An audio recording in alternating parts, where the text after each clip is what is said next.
Well, that's awkward because yeah, you should have asked that before we went live. Welcome to Live Before and we Learn, went the only live. show that fascists can't make start on time. Hi, everyone. How's it going? we can't be Hey, consistent hey. to save our lives. I feel like the fucking news is like really piling up these days. It seems like things are picking up. It's crazy out there, Yeah, new dude. things keep happening. What's going on? What's going on? Is that your Tucker impression? What is Can we happening? start- can we Every sta- day I can we turn on the start? TV and there's a new thing. Used to Can be we that start- nothing new happened.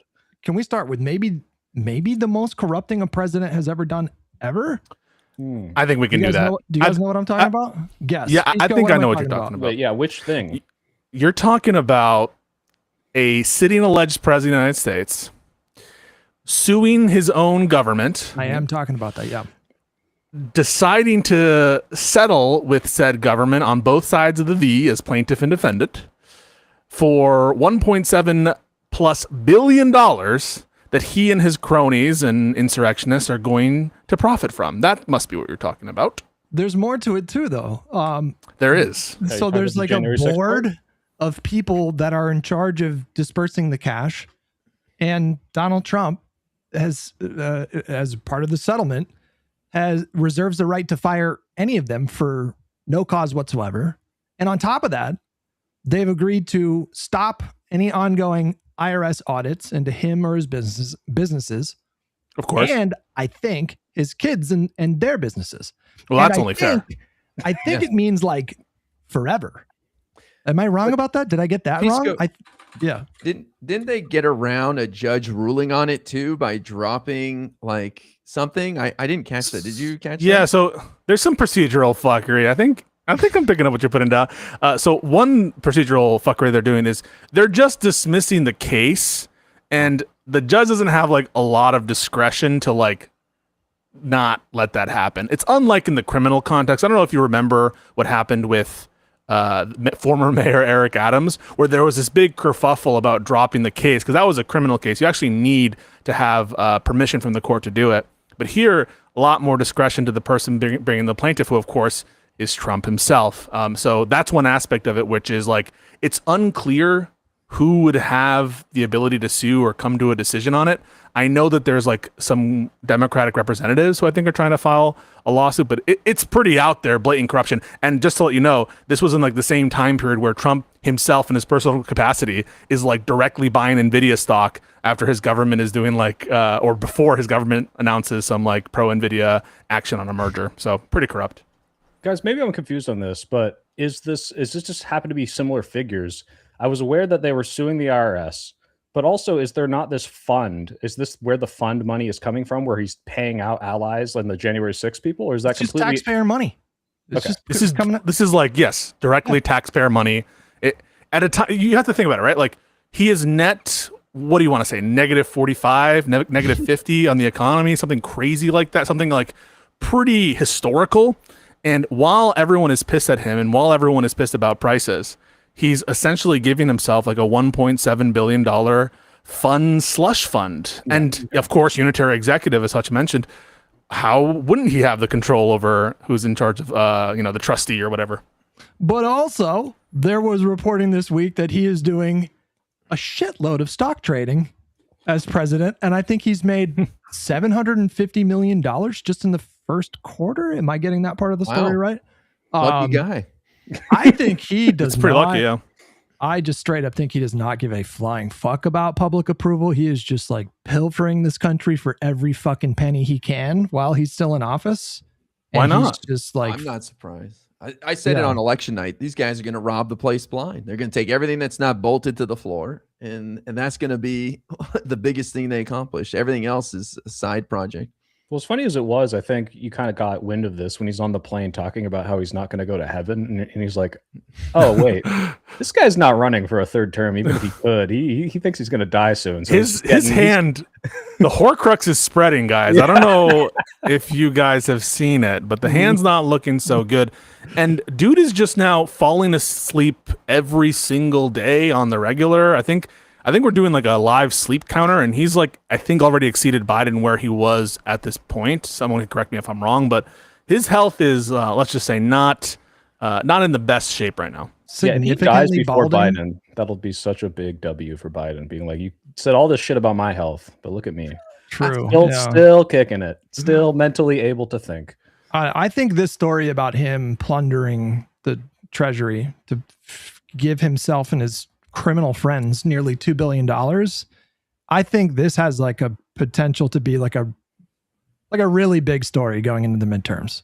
There's I hope so. There's a narrative forming out there right now, and like all the Democrats are running on it. Laksha talked about it a bit when he was on, about how like one of the pillars of the Democrats' attacks needs to be corruption. Yeah, And but that didn't work for pardoning all the Jan 6 people. Why the hell would it work for paying the Jan 6 How do we know people? it didn't work? That was at the beginning, Soy Pill. But no, I think that there is something, for whatever worth it is, about like the money aspect to it that like just shocks the conscious more. I don't know what you think about that, guy. Yeah, insider trading and stuff like that really pisses people off because it's like unfair advantage. No, but he's he's taking $2 billion of taxpayer money and just giving it to himself and his friends. It's crazy. I mean, it's really insane. And here's the thing: he's still got 2.5 years left, Hutch. If he's willing to do this right now, imagine what he's willing to do as he gets closer and closer to leaving. Yeah, He's gonna like sneak some ICBMs out like to Mar-a-Lago or something and be like, I own these now. Like the documents like in his bathroom. Yeah, I'm allowed to do it. I'm allowed to keep whatever. No, dude, this is a wild ride, man, and it's not going to get any smoother. We got to strap in and just make it. That's it.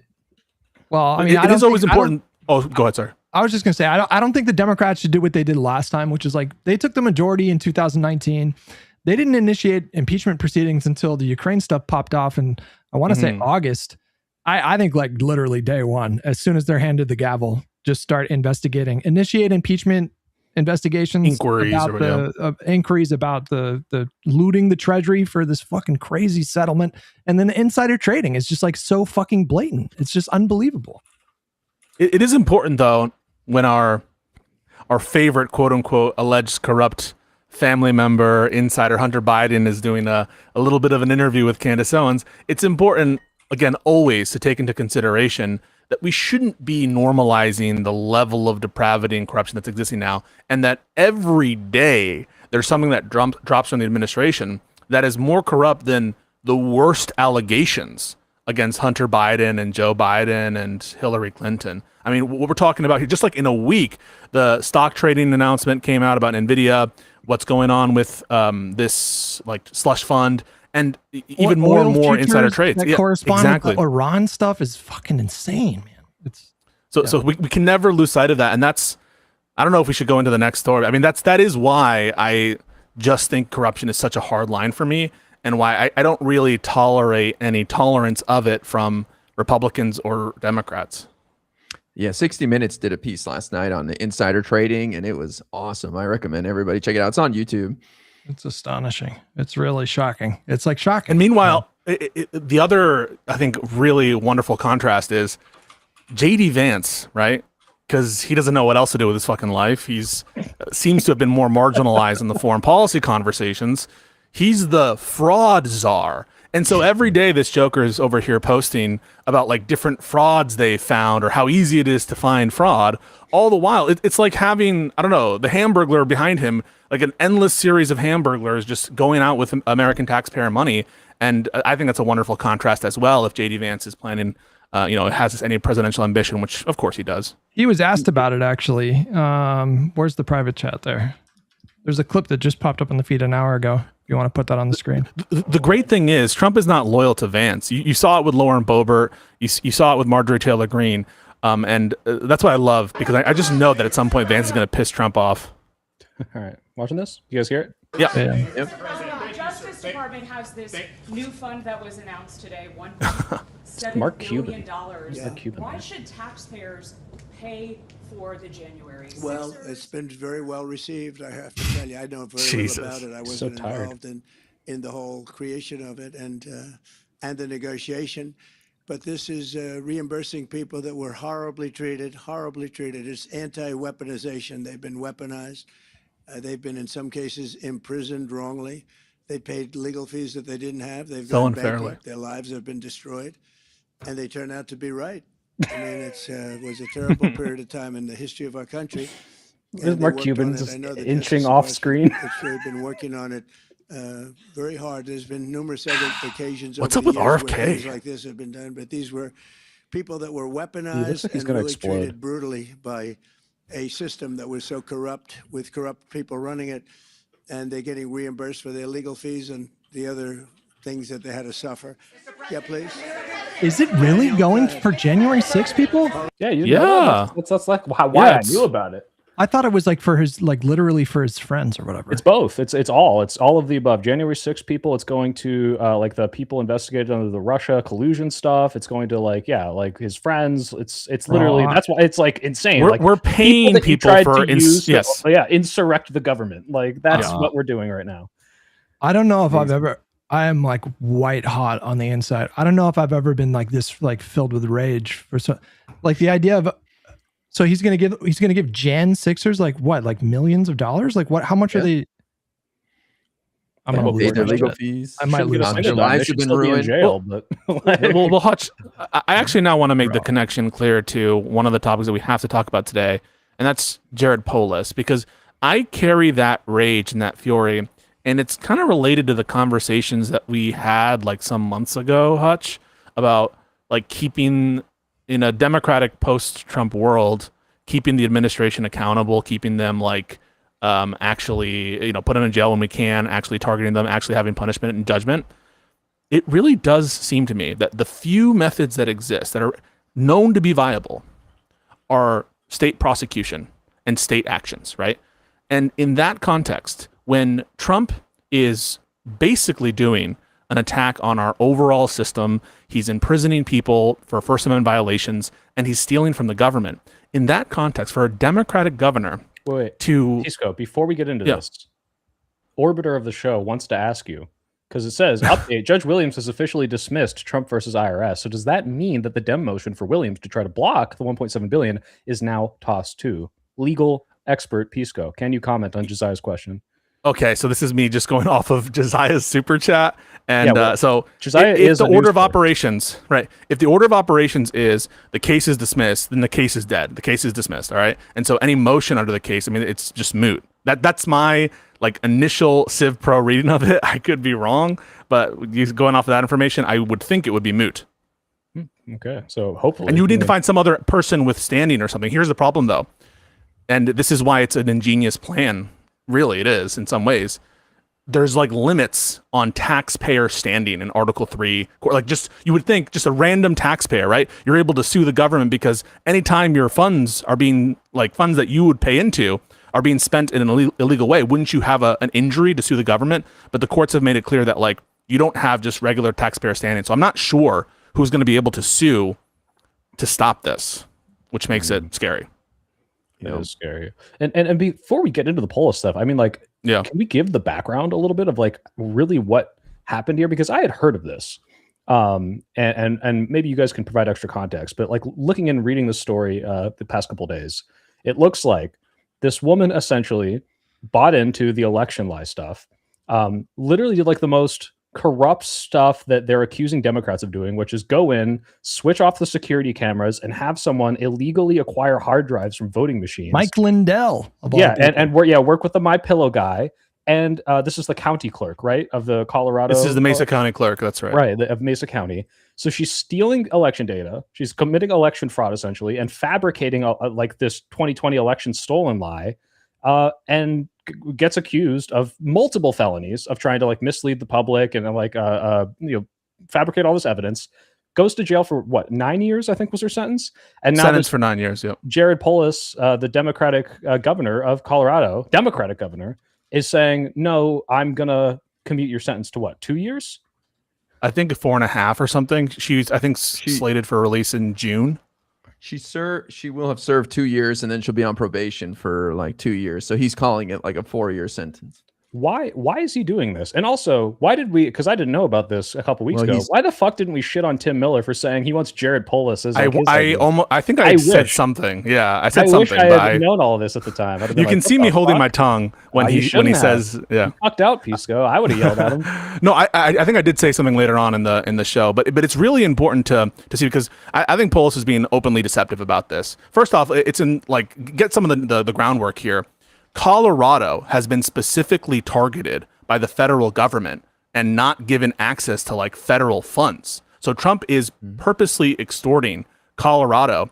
And one of the things that he has sort of conditioned this on is the release of Tina Peters, because before Trump tried to like ineffectually pardon her for her state crimes with a federal pardon. So just take a note of that. So number one, you have the context of federal pressure on Colorado and the optics of the Democratic governor bending to federal pressure and giving Trump what he wants vis-a-vis one of the only viable methods of holding Trumpers accountable, given the corruption of the federal government. That is to say, to remove the effect of a state prosecution. I'll pause there for you guys to sort of come in, but there's more, right? I don't want to defend it, but at the same time, we just saw California have $1.3 billion in Medicaid funding temporarily paused at the very least because of Trump's ire. And so maybe he's trying to just help his constituents. If I play devil's advocate, maybe he loses $1 billion in Medicaid funding. That hurts a lot of people, That's a fair devil's advocate, but Guy, can we get you to shit on a Dem and say, fuck this guy for pardoning this that's not the point. Stealing piece of shit? I struggle to defend him. All I can do is give why he did it. And he actually gave pretty good explanation. He thought it was an excessive sentence in that her words were used against her outside of the case.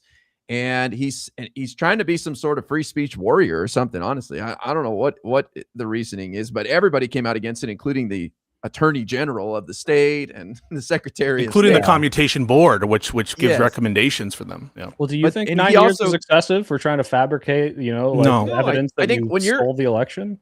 When you're the only person in prison in the entire nation for Trump's 2020 lies, even though it wasn't directly related to that, it was a 2021 municipal election, but she still did it to try to prove Trump's 2020 lies. I think you got to make an example of that person, and her word should count against her. So, if somebody shows up to court after doing something bad and they say, fuck everybody in here, I'd do it again tomorrow.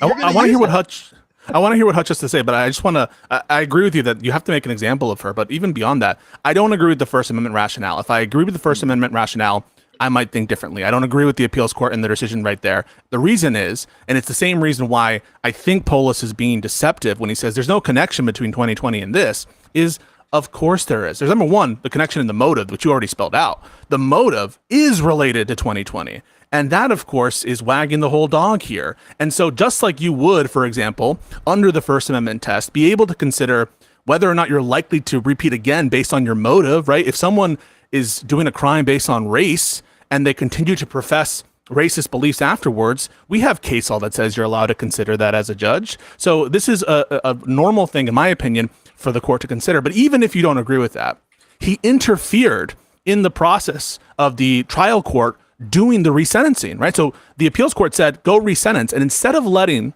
the trial court do that, he stepped in the way and didn't let the trial court fix the alleged error. He has a right to do it. Point, though, right? I know that he does, but we're just talking about, I'm not disputing that he has the authority to do it. I'm saying that the use of that authority is not justified. The last thing I'll say, and I want to hear from Hutch, is this is all connected, right? What did Trump need to try to do the fake elector coup? And what is the fake elector coup? The fake elector coup is ballot stuffing, right? Ballot stuffing. The real votes for the president are the electoral votes. He tried to put in fake ballots and take out real ballots. And to do that, he needed people on the inside. Mike Pence, congressional Republicans, and then ultimately the insurrectionist thugs that stormed the Capitol. And so she is part of that. She is an inside actor working from the inside to try to help steal elections in favor of Trump, and she should not have been commuted. If you're by the way, she is getting some of the money from the slush fund. Sorry, I'm sure she is, and she's unrepentant too. I mean, it was so preposterous to see Polis come out with a written statement to be like, and for where she's like, I guess I'm sorry about something. I don't know. I guess I lied to someone. And It was the first time we've ever heard even the slightest word of contrition. I don't believe it. And she's back to retweeting how she's completely vindicated and all that stuff. It's a disgrace, man. It's a total disgrace. Collins. It's like, he's learned his lesson. She said in her written statement that she misled the Secretary of State and she will continue to follow the rule of law. It's a joke and everyone knows it. And for Jared Polis, here's the thing, right? But let me challenge you. Please go. Yeah. Can you steel man Polis's argument? What would you say? I will try. Yeah, I will try, and I'll tell you why I'll reject it. And this is what he didn't say. I am bound by the principles of just prosecution and the First Amendment to do this commutation. It is my duty. And given that it's my duty, even though it's unpopular, I have to respect our rule of law and our institutions, and especially the First Amendment. Here's why, number one, I don't believe it, because I don't believe the substance of it. But number two, he was asked a question. He was asked, are you concerned about the future of democracy? Are you concerned about future attempts to corrupt elections? And rather than answer that question, right? Rather than say, I was bound, but yes, I'm concerned. Rather than give one statement saying, yes, I am aware that this person may be a repeat offender. I am scared about or I'm concerned, you don't have to say scared, about a future corrupted election. And to actually give voice to what so many people are feeling, what Ossoff and other candidates are rallying the base behind, he doesn't. He just double and triples down and doesn't even give the slightest word of recognition for the corrupting influence on our elections from MAGA. That's why I don't believe him. So why do it? I think it was because he's making a bid for his next play, which could be to run for president, or because he wants to, stop this pressure from the federal government. Either one, I think, is unjustified rationale. You don't think it'd be noble to do it to save lives in Colorado and billions of dollars? Even if he's going to do it like that guy, he needs to at least do it in the way that pays lip service to the fight that we're having with this, pressure from the federal government, which is, hey guys, my hand is forced and I don't want to put people, in this tough spot, but this is unacceptable. And in no world do I think this person deserves to be commuted. But instead, it's almost like he looks like he's bending the knee to Trump. And also he did it in a weird way, a little sneaky. He commuted the sentences of some other people, and he locked her in with that. He was like, look at this guy who was like 19 years old when he was an accessory to murder. Like it's random, guy. Like it's random. Like he was just looking through all the disparate sentences, this was the one nonviolent disparate sentence that he picked out of a hat. Right? And no one believes it. And he included a letter explaining each and one of these people would be a productive member of society moving forward. They'd be a benefit to have, except for her. He didn't do that in her letter. Oh, man. Which is worse? Is it worse that this would be a cynical play for a presidential bid, or would it be worse to bend to extortion? I'm sorry to dominate, but I'm so fascinated by this. But I just there's got to be something behind it, and either it's just blatant corruption to win over Trump and get in his good graces, because there's no shot you win president on this bullshit First Amendment, piss off the Democratic Party and everybody in it.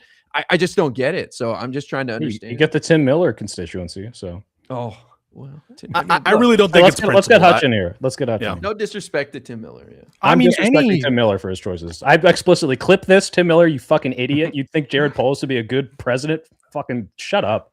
All right, go ahead. I mean, the January 6th thing for me was without a doubt Trump's worst betrayal. And it's just like one of the most disgusting things I've ever witnessed as an American. I covered it live. It's like one of the things that sucks the most about his reelection is that so many people just saw that, and I just can't explain that at all. It's just hard to make sense of that. And so any person who gets any kind of leniency for all of that thing is of course infuriating. As for Polis, he is gone in January. As I understand, he's termed out. And so, I don't know what we're supposed to do about that. You can call for him to resign. It seems unlikely. And, but yeah, no, that sucks. But this thing, I struggle with the scale of what we're talking about with Trump looting the treasury for $2 billion. And then giving it to people that beat the fuck out of cops, which, by the way, he confirmed the second clip I just put in the private chat. Yeah. Somebody asked him, should people who did violence against police officers get compensation? He said, yeah. Of course. Well, the police it's always escalating, right? I don't know if it was a slip of the tongue here, but We were told by Vance that there would be like no violent offenders part on Jan 6. And now we're at the point where it's like, okay, yes, violent offenders will get paid by U.S. taxpayers for what they did. Wait, play that clip? Yeah. It's not playing. I'm not seeing it. Yeah, it's not playing. Am I not? I'm sharing it. It's playing. Sorry. We can't see shit. It's just a freeze frame. We can't see shit. All right, one second. Are you sure it's not just Trump being frozen? Yeah. And the whole world's not frozen too. Nope. No. Oh, now. Busted. Nah, I busted. Well, whatever. He's asked if people who committed violence against police officers should be entitled to compensation. He says, yeah, it'll be all be dependent on a fucking committee. He's giving money from middle-class people, from corporations, from a bunch of other people after he did massive tax cuts to like Proud Boys and to people who did seditious conspiracy, which he let out of jail. That's pretty radicalizing. Look, that's pretty radicalizing. I don't want to hate on any of my fellow Dems. So I'm not trying to like rationalize or excuse what he's doing. I'm just looking for I'm poking, I'm looking for reasons, you know, like even serial killers think they're doing stuff for the good of the world, you know, like why give them that grace? Just because they're Dems, guy? Can't we just, when someone does something shitty, can't we finally just be like, fuck the team sports? This guy he's an idiosyncratic, like libertarian type Democrat who, you know, like I haven't been a big fan of his. And he's termed out. He's going to be gone in January. I mean, yeah, it sucks that he did that. I don't agree. I don't like it, but you know, he's out of here. For me, the reason why I've like been so outraged about it on Twitter is it's like a sign to me. It's not that the thing itself is the most important. At the end of the day, Tina Peters is one person, right? But it's the kind of thing that we need to be inoculated against in the Democratic Party. I'm willing to budge on a lot in terms of policy. He's such a this guy's such an outlier. What Democrat has done? No. Oh, I'm sorry. I'm not trying to say that he's a sign of like how the Democrats are. I shouldn't have said that. I'm sorry. What I'm trying to say is that it is an example of what Democrats should be inoculated against, and we should use this as a rallying cry, I think, to promote one area where there should be like no deviation, and that is on accountability and punishment for what we're seeing. I can't deal that away. Our own party. This is what the standard should be. If someone steps out of line and does this bullshit, we're kicking them out, and we're going to do the same to Republicans if we get the majority. This is worse to me than Fetterman stuff. This is worse to me than Fetterman stuff. I agree. I agree. But we are going to fuck them up. Like when we take these majorities, and I feel really good about these majorities. We are going to the Democrats are going to move aggressively right away, and hopefully that'll help with a lot of the vibes that are going on out there. But the candidates need to know that we care. That's why I'm speaking out, is because the candidates need to know that we care. And if we don't say anything, if we don't speak out, I don't know that they'll get. And you know what? The response has been good. The response has been good, and I appreciate that. Listen, I think Democrats right now, I think they're all looking at the same polls. I think they know that the Democratic Party base right now is basically like feral and, like wants their pound of flesh. I mean, I don't know if you guys saw, but Kamala Harris just this last week came out and was talking about like super based, no bad ideas. She went to top 5 for me. Rid of the electoral college and, reforming the way that we apportion house seats and stuff like that. So she's, she's the front runner. So like they know where the base is at. With just that one statement where she didn't commit to anything in specific, but she's hinting at it, and she chose to hint at it. She has risen to a top 5 candidate for me because of how important that issue is, because that it's necessary for accountability. And I want to reward candidates who focus on that. I'm telling you, open carry Kamala with signs that say, I fucking told you, is going to bring a different sort of heat. And I know everybody groans, oh, not Kamala. But come on, you got to have some imagination here. She's not going to bring the same coconut pilled bullshit. Make peace with it now, because yes, I think she's. I will put.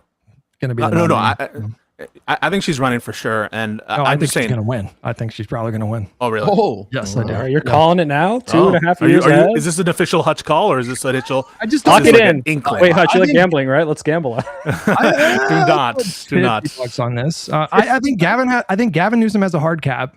I think he kind of embodies the caricature of a smug coastal elite a little too perfectly, and I just think that's going to limit him in the primaries. And I just don't think that right now. I mean, listen, I reserve the right to change my opinion, but I just who else can possibly like run away with this thing? It's just hard to see. It's just like hard to see a path for like AOC or Ossoff or Kelly. Our boy Mike is really pushing Ossoff, really pushing Well, him. It's early right now. We don't know what the issues will be. It could change in the next 2.5 years. So somebody may fit the moment, you know? It could change. I reserve the right to change my opinion. Who comes up with the platform of lock Jared Polis up for 20 years? They got my endorsement. I had it him so he should come on our podcast and explain why he's not resigning. Sorry.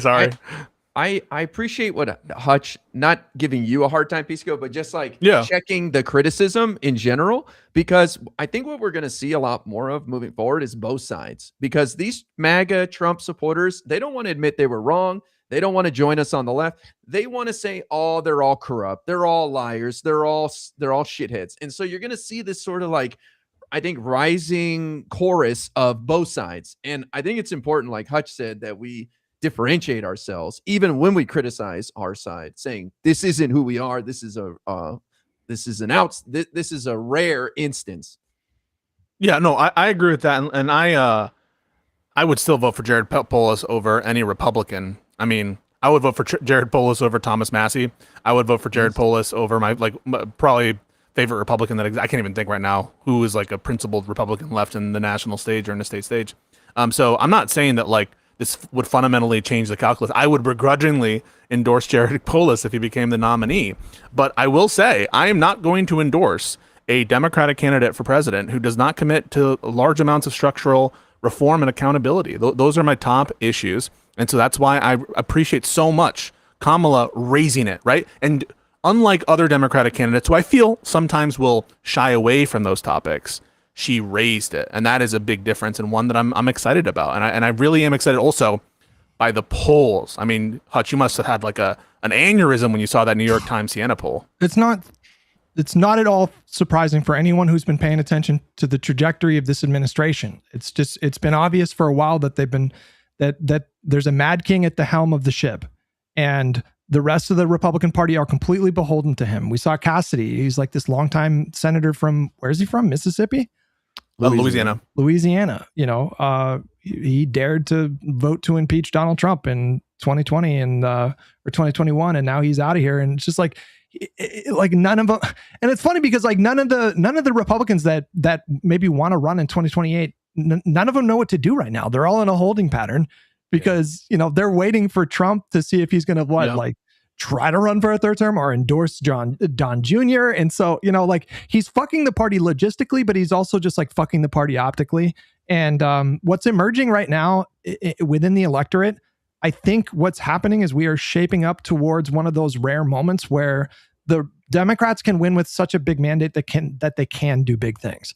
Like this is starting to feel like 2006 vibes where we can actually build like a big enough coalition to maybe even get to 60 votes in the Senate, but at the very minimum, get rid of the filibuster and do big structural reforms.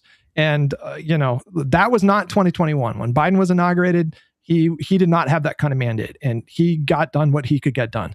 I think 2029 is shaping up to be something much, much bigger than that. Something like transformational, maybe. Well, before we get to 2029, we got to get through 2027 and 2028. That brings me, I don't know if you guys want to shift, but to the California governor's race. You guys want to weigh in on that? We were kind of talking about that, but I think it's interesting. Like, there's no clear front runner, though. That last debate, they were all going after Becerra, so he seems to be the man to beat right now. Polls have him in the front by a significant margin, no? Not those, maybe some new ones, but I saw it's neck and neck between him. Yeah, I feel like every poll I see, it's like either there's one person like slightly ahead or something. I could be wrong about that. No, you're right. No one wowed me really at the only debate I watched. I felt like Becerra didn't really have very specific answers, but those are like debates, like almost who cares about that, right? Apparently, Porter gave good answers on housing. I missed it, but apparently she gave some pretty good answers during the Ethan Klein, Jesus Christ, Ezra Klein roundtable that they did. Oh, look at that. Yeah. Becerra is like pretty clearly, you know, very strongly positioned for the Democrats. Did you see the story about Steyer this week where he's fucking paying influencers thousands of dollars to post nice things about him and they're not disclosing, which is basically the core story if it was real? Wow. I think as little as $10 a post for some of them too. Wait a second. Is that legal? No. Wait, what about that? Wait, are you guys saying that a billionaire did something kind of corrupt? He was paying gain more power? influencers. Like he had a budget of, I think, like over $100,000. He was paying influencers to like post nice things, but like for deliverables, to like post nice things about him and his campaign. And Yeah, but why none isn't of them that were disclosing legal? it. Or they're not reporting it to like the They're not FEC? disclosing it. Or do they have to for a state election? If you get paid to do content, you have to disclose that. You have to say in the content or in the post, like sponsored or this is whatever. Like, Is that true for consumer protection law? I'm stupid. I feel Yes. so dumb. Oh, okay. 1,000%. Yes. And to be clear, no one else here reached out to Tom and asked him to give us Money? money to endorse Give him on us the money, podcast. Yeah. We would have disclosed. Because I would have, right? but we would have done it, right? We would have disclosed. Well, Depends how much money. I don't know, man. Did he build Everyone's ice got a facilities? Is that true? Has If that you been would've offered you proven? $1 billion, you would have done that. $1 billion to shill for Steyer? Only if I thought he would be good. It would be unethical not to take $1 billion and do something. I guess I would take the billion and then I would give it all to our own insurrectionists. Oh, yeah, okay. when we do our insurrection, then we can get the fund going. Yeah, it's a memeing. joke. It's a joke, guys. It's not real. No. But are you guys planning on endorsing, or are you kind of feeling it out still? I'm kind of consolidating and saying it's probably Becerra at this point. I mean, Katie Porter, I like some of her policies, but like people have kind of sold me on the whole. Like she's not a great leader, especially with all her scandals. You're Tom still Steyer's- that would hang up on me too. Yeah, you're talking about the Sorry. Yeah, Tom Steyer's is not really wowing me now that I've seen a little more of what he has to say, and this kind of stuff is not looking good. And then Becerra's got experience and he's got good policy, and it's hard for me to say no to that. It's like, yeah, what this seems fine. I mean, we did okay under a Schwarzenegger presidency, so a guy who is not as left as I am, but has a really good track record and does good work seems like a good pick. So, would this have been Kamala Harris's nomination if she wanted it? Yes, she would have easily won. She would have coasted. Nobody would have opposed her. I saw Noah, who's like this young kid who interviews politicians. He's friends with her. He interviewed her and had like a little clip and asked her, "Why didn't you run?" And she was like, "It's not my calling. There's some other thing for me or something." So I don't know. It's kind of weird. I think she should have definitely ran. Well, I mean, listen, if she wins the presidency, then that'll Hutch's coconut build. California is like a small, it's a pretty big country, it's like you're running some big shit. You have a big impact on the world, so no, man, you don't need to be president to do that.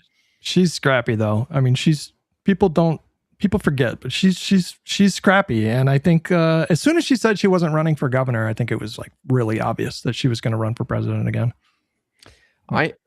I'm voting for Becerra, but people can do whatever they want. I don't really do like endorsements, Pisco. I don't know if it matters or people care, but I just tell people who I'm voting for if I feel like it. But he's got the experience, and my argument is we're not going to get anything done. Like that 1.3 billion that Trump is putting on hold for California, it shows you the limits of what we can do. So like even if California were to set an example and pass stuff, like we could just have $1 billion yoinked from Trump. So I think we need a fighter for the next 2 years who can punch hard.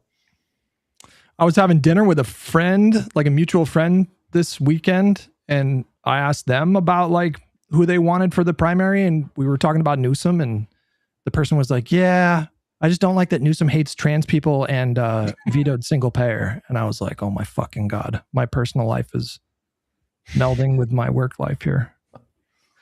Damn. Did they say where they heard that? Get TikTok, obviously. Yeah. Gavin, Yeah. there's some really, Gavin did something great, balancing the budget along with Mamdani. Like they both balanced the budgets. And so that's a pretty impressive thing to take to the American people. I think moving forward as the debt becomes a bigger talking point. And so pretty smart move by him. And maybe that'll resonate with your friend moving forward. No. Yeah, but Gavin's not running. Oh, he is running for president. My bad. I'm President, governor yeah. still. Yeah, But now he'll have in his belt. He's got I balanced the budget the last year of as governor. Do did that people before, even give too. a shit though? I mean, there's a part of me that wants to say that like no one cares about fiscal deficit shit. Sometimes like they claim they care, right? And people will pay lip service to it. But then you get the Republicans who make that like their priority number one in the Tea Party movement, and they just like continue spending insane amounts of money when they take office. Do people care about the fiscal stuff? Because at this point, it is starting to become a concern. Literally, Yeah. Democrats to every Democrat in the last 30 years has reduced the deficit on their watch. Every Republican has exploded it. Democrats are the ones that care. But I think what he's getting at, Hodge, is like, do people care? Like, does the voter really care how much money in a deficit we're at, or they just I think they hear care it in the abstract. hammered in over and over? It's like if their cost of living is not affected by deficit spending because we're using MMT, or the deficit is, or the budget is balanced. Like this doesn't. They don't see this happening, really. Like the effects might change, but like they just hear the number. Oh, debt's going up. Like the fact that people use debt as a talking point in elections is kind of silly, because the number being 5 trillion versus 20 trillion is pretty irrelevant to most people, and just They don't even in general. understand those numbers. Don't even. I mean, I don't even understand like $1 trillion. I think it's like beyond explanation. comprehension, yeah. Yes, yeah. We like can't understand those. That magnitude a lot of the time. So no, I totally agree with that, and I don't know why people I think don't even understand the concept of deficit versus debt. It's just like numbers to say, and so yeah, no, but I appreciate that there are some bona fides that you can point to Gavin with. For me, one of the biggest ones was the gerrymandering leadership that he's shown, and I think he should be rewarded for that. Well, I don't think you're going to win an election off balancing the budget. I agree with you guys, but the debt is going to become a bigger and bigger talking point, and it's one of those things that like every American understands. You don't spend more than you have, and so I think that's going to become more and more of a thing. And also with corruption, that plays into fiscal responsibility as well. So I think it'll be used by him well. Can I do a quick little detour? We won't last a long time on it, for Supreme Court reform, kind of off that idea. So you just said, well, there is this kind of like intuitive notion that, well, we got to balance the budget just like you would a household. You don't spend more than you make. And that just resonates with people because of its like simplicity and common sense approach, even if like obviously sovereigns are different than households. For me, I'm about to do these, I think 2 debates on Supreme Court expansion. I already did one last week. You guys should check it out. And Josiah did one as well. And I think the more intuitive argument for people on the fence on Supreme Court expansion will be 13 circuits, 13 justices, more than like, no, what they did with Merrick Garland in 2015. I really do think that there's something about the symmetry of that argument and just like keeping things simple that appeal to people's minds more than like being correct. Yeah, I think that's probably the cleanest way to make the argument. I mean, like what they were proposing in Virginia, for example. I mean, that was just never going to fly, I think, for the Virginia voters. They barely got that. I would defend it if they did it, though. I would have defended it if they did it. I would have supported it, but like, the measure to do the redistricting the way that they did barely passed. It was like 51 to 49%. And so they burned a lot of political capital getting that over the finish line. And so it was just really implausible that that same voter base would have been on board with, literally nuking the entire court. I did watch your debate with AJW, by the way, on Palumbo show. Yeah, bro. Awesome. I mean, they just good. No, I really liked it because there is this like feeling that I think sometimes happens when Democrats like walk into a given debate on something like Supreme Court reform, where they kind of like fight from a scared position, or they fight like with they want to use as much words as possible from a defensive angle. And I just think that Democrats need to flip the script and go on offense. Well, hang on a second. Don't you believe in the basic retaliatory right of people? Like, this is self-defense. Don't you think that, like, if Republicans do a thing, Democrats should do it? And now they're in the position to be like, no, it's different because A, B, C, and you can just exploit any, like, difference that they have, and now you're on offense. I just think that there's many opportunities where Democrats, it's an issue where they feel like they should be on the back foot. Another one is, like, immigration. I think we talked about this before. Hutch. I forget what context that was in, but I think Democrats just need to go on offense more and not be afraid of being framed or characterized by the other side. My whole thing was I think you have to affirm certain things. So like I thought, for example, that you could have made your point a little bit better, if we critique each other's debate skills. Sure, yeah. If you concede certain things, then I think that it has more credibility. Like the ultimate goal of like packing the court should be like court reform, like some kind of more democratic process. Oh, I agree. Yeah. I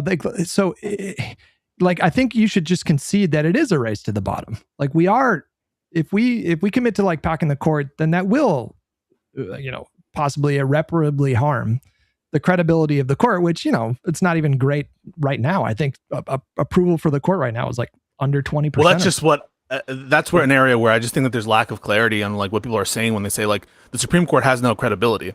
If what they mean by that is something like, well, people don't trust them. Well, we're not doing so well in the trust department. We're at like a net dip on the Supreme Court trusting factor. If by credibility they mean something else, like, do we agree with the court? Has the court been consistent? No, it hasn't. So it doesn't have credibility in that respect. So I think oftentimes terms like legitimacy, credibility, they're just begging the question, or they're just invoking a vague sense, a vague concept that isn't clear. And when you actually cash it out, like, oh, the Supreme Court will lose its legitimacy. The thing we're doing right now isn't working in terms of public perception of the court. How do we think it's going to do with respect to, like, I don't know, intellectual consistency with the court? I think it will improve it. And so once you get clarity on what is meant by these like kind of like vague, capacious terms, I think that work can be done. No, I think there are definitely points where I could have made the point a little bit better, but overall, I thought I made them squirm. We should. I thought your arguments were compelling, for the record. But I'm just saying, like, I think we should pair, when we talk about court reform, we need to stress like our goal. Same with gerrymandering, like partisan redistricting. Like the goal of invoking these nuclear options should be to like galvanize public support for measures to reform these systems and to make them better, and to make which will ultimately lend more credibility to these institutions. If we just frame it like, because if we're talking about packing the court, that's not the nuclear option. That's like the Death Star option. I mean, that really is like full. I take your point. Yeah, race to the bottom. We should just acknowledge that and be like, but we want what we want from our Republican colleagues, and what we want for the American people is a better, more functional, more democratic, more apolitical court. That is our goal. No, so I take your point. I think that in many respects, and I said this to my chat the other day, I feel like a conservative. I feel like there's this movement of groypers that like, and online righties that wants to destroy the system and doesn't even care about constitutionalism and like our framers or whatever. And then there's a group of like lefties who also want similar things, don't really care about rule of law, don't really care about institutions. And for whatever reason, in between these two different, I don't know, radical impulses of political thought today, I really do feel like the true conservative that wants a loyalist to the Republic trying to fight for the old guard. And so I'm a reformist in that sense. I'm not trying to like get rid of the structure. I actually think that expanding the court will improve the structures of our system. And if I didn't think that, I wouldn't support it. Well, do I dare call you a centrist in that? I think in a sense I'm a conservative in that sense, not in the social sense, not in the necessarily the economic sense, but in the institutional sense. I am at bottom an institutionalist, and I want to conserve the Republic. And so that's the way in which I'm not a radical. The rot of these institutions right now, I think that's like a secondary problem. The root of the problem right now is that our politics in this country have just become completely dysfunctional, like a couple with irreconcilable differences. The hyperpolarization is what is driving the mass disillusionment of government. And of course, I mean, I'm biased, but I believe the Republicans have most of the responsibility for this dysfunction. But we also have to start thinking about an off-ramp for this polarization. Like we have to start thinking about like, how do we depolarize? This is not sustainable. Like this can't go on while we're not in power. Like if we're trying to de-escalate before we actually stop the people who are doing it, I feel like we're already jumping the gun, and we might be shooting ourselves in the foot before we actually stop them. I'm not saying de-escalate. I'm down for extreme measures. Well, it sounds like you're not though, right? Because you're like, hey, maybe we shouldn't run on packing the court. We should run on reforming the court. We shouldn't run on prosecuting people. We should run on accountability. And so like to me, the reason why I see those things as more dire and more important is because it's like, holy shit, these people don't give a fuck about any of these institutions. They're willing to break any of the rules, and we need to stop them no matter what.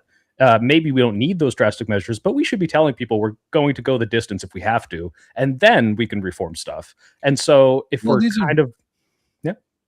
are just tactical differences here, but like you're talking about framing. I mean, the idea of like the creative prosecutions that we were talking about a couple months ago, this is just not going to happen. I don't want to spend a lot of time talking about it because it's not realistically going to happen. Democrats are not going to do that. And so The state prosecutions could have happened though, and that's why I'm so pissed about Polis. And in Minnesota, you're seeing actually based action. I don't know if you guys saw this on the like they're charging an ICE officer with assault in Minnesota. So no, I just want to let him cook. That's why I'm so pissed when Democrat does spoil like a viable method of accountability, because we don't have that many and we can't realistically do the ones that you're referencing, Hutch. Well, state prosecutions are fine. Those are, as long as they're done properly and without political influence, then that's fine. But I feel like we lost the thread a little bit there. Like listen, I think every day I become a little bit more radicalized, like I was like 55-45 in favor of packing the court before. And now I'm like 75-25. I just acknowledge that the downsides are real. Like the stuff that Brad was talking about, that's real. I mean, it is a race to the bottom. And if we get rid of the filibuster and pack the court, we're not going to hold on to power forever. And so one way or another, it has to end with reform. Otherwise, we're going to have 1,000 Supreme Court justices. But Hutch, if it's a race to the bottom and the Republicans are like running the race and we're like, guys, this is a race to the bottom. And they're like, okay. And they keep going. Do we stop? That's what I mean. There's a game theory about it where I try to raise this to Brad, which is like the worst of all possible worlds is a permanently skewed court one way. And that is to say, I'm not so sure that there's any articulable reason to think that this permanently skewed conservative court is good in the long run for anything, and certainly not so far in public perception of the court's quote-unquote legitimacy. That's what I'm saying is like, yeah, no, I buy that things could happen that are bad if Democrats expand the court. I just view the probability of those things as lower than the alternative, which is to stay the course. Sometimes going off of the current course, there's a kind of like bias towards staying where you are, right? Like going with your the initial strategy, or like staying the course. I'm not always sure that people's intuitions on that are the right move. I am an accelerationist on this stuff, man. I think gerrymandering is a perfect example of how to fix it by going ham. And I'm glad to see the Democrats on board, like Hakeem Jeffries saying it's time for gloves off. I want to see districts drawn in Democratic controlled states that look like spiral galaxies, just taking every seat away from these Republicans until the American people are so disgusted. And that includes Republicans. We have to find a way to get Republicans so disgusted with the process, they'll join us and get rid of it. Same thing with the courts. We got to do it. We got to pack the court, let them pack the court. We pack the court. Next thing you know, it's 1,776 Supreme Court justices just duking it out in an arena at all times. Like, it's just so ridiculous. We have to do something. No, you just described the most ideal outcome. Like the most ideal outcome is not only, structural reforms that address the problems that court packing are trying to address, but in a much like broader, more permanent way. The best ideal path is to get there with a consensus from the public, with buy-in from the actual voters. And like, I don't know how to do that. I think that there's a wrong way to pack the court and a wrong way to like frame it. I think it should be, and it's just like what you said with gerrymandering, like the goal of these aggressive gerrymanders is to say like, look, we're not going to unilaterally disarm, but there's a way to fix this. And we're going to go fucking ham until like we actually address this problem in a way. We're going to get some 30-year-old fresh grads from Stanford Law School, from Columbia, from all these different places who are genetically predicted to live till they're 100. They're going to all be wokies. They're going to stay there forever. Supreme Court. Step number one is age limit for Supreme Court justice. I know it takes a constitutional amendment. Can't do it with a congressional act. That has to be done.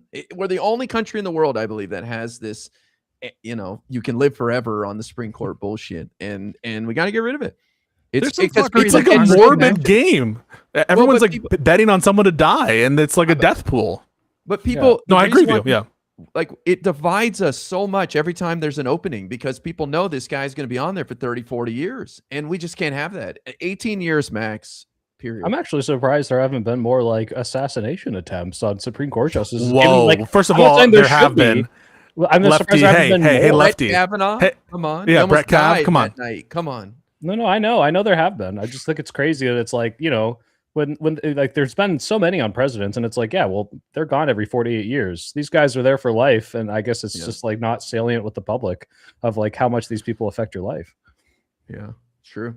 Don't do anything, Chad. Do not. Yes. That wasn't don't. clear. And Jesus we don't. Christ. I was just. We don't even surprised. play with that. We don't even play with that. But I do want to say though that makes the Senate of extra primary importance because we can breathe easy unless you have the federal.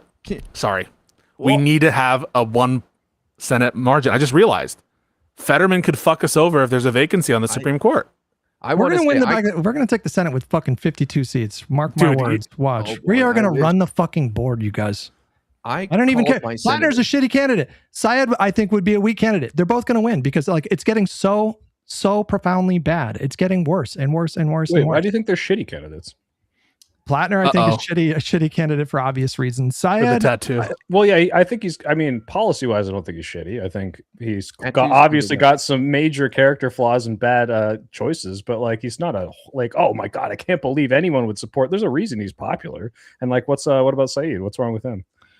Syed is it's similar problems with. He's not nearly as, I think, vulnerable as someone like Plattner, but I don't like the framing of like running as like I want a Democratic Senate that like I want what Pisco wants. Like I want a functional Senate that's going to work together and get on the same page. And we talked about this on the stream the other day. And like maybe my fears are ill-founded because we've had some left-wing insurgent candidates over the last 6 years, but honestly, the party in Congress has been pretty fucking like unified against Trump. Like for the most part, they've been pretty good. Like Pelosi did a great job of, the squad. They were not like major obstructionists. They went along with a lot of Biden's with all of Biden's bills. With a couple of exceptions. But yeah, when we talked about it, Hutch, it is important to note. I think that like the resistance can come from the center, but it can also come in left-wing clothing. And Fetterman, I think, perfectly encapsulates that, right? Because like here he had the more leftist populist clothing, but he was a more centrist type. And so I guess it depends what you consider the obstruction is coming from so far as Fetterman is concerned. Do you consider the fact that he's more centristy, or do you consider the fact that he ran as a populist to be dispositive on your choice for the election? But in general, though, I will. Outlier. He's just kind of a weirdo. I don't know what kind of box to put him in, but. Yeah. So when people tell me like they're afraid of like left-wing candidates, Bernie types being against the Democratic agenda, I'm just like looking for track records of that kind of shit, because it usually does seem that the lefties fold under the Pelosi thumb, and so maybe this is a different moment and they'll be more recalcitrant and they'll be more obstructionist. But I don't see. I think like AOC and these types are like dealers, and AOC, if she runs for the Senate, I think is likewise. She is going to be a dealer, and she's not going to be like a dead ender. But maybe I'm wrong. I could be wrong. I just, what concerns me is they frame the way they talk about pragmatic politics is they consider that to be compromise, which is bad. They think it's a virtue to be uncompromising. And so, for example, they'll frame the public option versus Medicare for all debate as a moral question. And if you think like a public option would be the smarter route because you think you can actually get the votes to do that, and maybe you would be on board with single payer, but in your mind you're like, I just don't think we can get the votes to do that. And so they view that like as weak, as ineffective, as complicit with like crony capitalism, or like feeding the insurance machine, or the candidate themselves, or the discourse.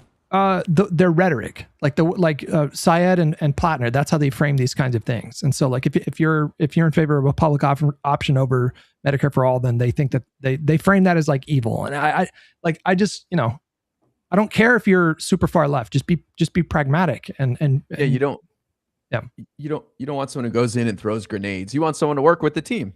Yeah. Well, sorry guys, my camera overheated because it's so hot here. That's why I'm so sweaty. But I do. That's why I get pissed, by the way, when Democrats don't work with a team, even in these kind of like in these votes that are like signaling votes, when we're censuring Al Green, when we're condemning Kamala Harris, when I see Marie Gluesenkamp-Perez, it boils my blood on that shit. I mean, I'm glad that we agree on that stuff, and it's more important, obviously, when you have an agenda on the line, when it's not something that you can like affect. I get that for sure. But no, I'm with you there. So if you think that the other two candidates are going to be more team players, shouldn't one of them like drop out? Should Stevens drop out? They're kind of fucked because they're polling so even, and so it's like, who do you? Oh shit! Somebody's got it. Like, I hope somebody and like, look, the polls. There's been, for the most part, like the polls. Wait, Hutch, you don't want them to drop out. I'm gonna tell you why. What will be said if they drop out? If one of them drops out?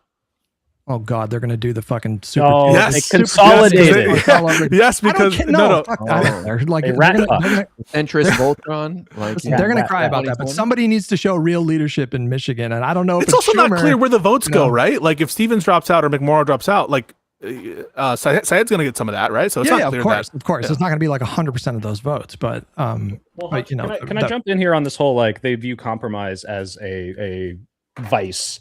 I think the issue here is if you see the system is fundamentally broken and not working for everyone, then when you say, oh, the ACA was a compromise, even though that's the best we could get, the idea is that you should still always be shooting far past that and pushing the narrative in that direction. And if you're already aiming to compromise, you're starting off aiming to compromise, it is kind of a vice insofar as, well, I think we should always be pushing towards this thing that's actually going to solve the problem rather than this stopgap that's going to help people but not get us all the way there. And I actually really much sympathize with that narrative, even if it's like goes too far in a lot of cases. They're like, fuck AOC for working with these people, for actually trying to get stuff done. But that doesn't mean you give up the narrative in the first place, right? Guy, you wanted to jump in a little bit. Well, I want to give an example. Like people like Plattner will say, I wouldn't support Schumer as the leader, but he doesn't say who he would support, right? I don't like that bullshit where you're just negative. Like, I don't support this. I wouldn't do this. Like, okay, well then what are you proposing? Right? Like, Chris I think Murphy.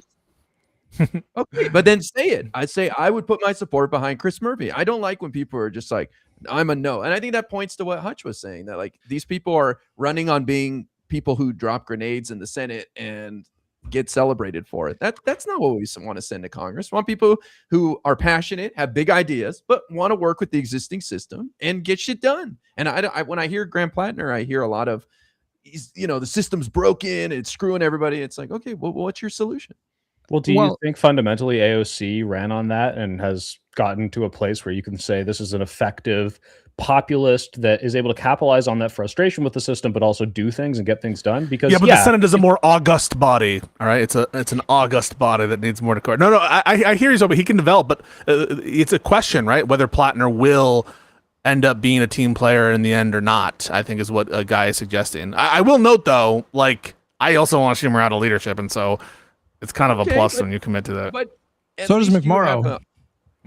You have an alternative at least where you're willing to talk about who you'd want to see take over. Most people are just like, Schumer sucks and Hakeem sucks. The weird thing with his hands all the time. It's like, all right, well then who do you think should run the chamber? It's like, I have no idea. It's got to be somebody. It's like, you love the hand thing, don't you, Guy? You love it. I think people criticize him for no reason on it. To Soy Pill's point, like if single payer is your number one issue, right? Of course, I mean, like I could be persuaded on single payer, like I could buy into it. I'm not the kind of American you need to convince. But if single payer is your number one issue, I have no problem with someone who is constantly pushing for that, constantly trying to like move the needle, constantly trying to like build political power so that they can actually like start to get the votes for that kind of a thing. But anyone who is telling you that single payer is like on the table in the short run is just lying to you. And so when someone like Plattner and that kind of politics frame it as like a moral question, well, if you don't support Medicare for all, if you wouldn't be willing to vote for that, like in the Senate right now, or push for that over the public option, then you don't care about like the working class. Like that kind of framing to me it's like dishonest and divisive in a way that's so unnecessary. Like you're free riding kind of, right? Because it's a popular policy among the base. Similar thing with like the billionaire tax. It's the easy thing to do. It's like the easy thing to do to sit on the outside and just and talk about the way that things should be, but not have any kind of realistic path for how you want to accomplish the thing that you want to get done. My pet issue for that one for Plattner is impeaching the Alito and Thomas. I just thought that was clearly base bait in a way that I thought was destructive. I wouldn't support those. I don't support the impeachment of those judges unless there's more evidence of it. I mean, fine, if you want to investigate, that's one thing. But it just there is a kind of like feeling I get sometimes when I know I'm being pandered to, when I think that the policy underlying it is kind of like sloppy-list garbage. Now, query whether Medicare for all is that. I mean, I think, Hutch, you're not saying that you're against it. You just think it's unrealistic or something. And what you have a problem with is the kind of like demonization of people who don't agree. Fair?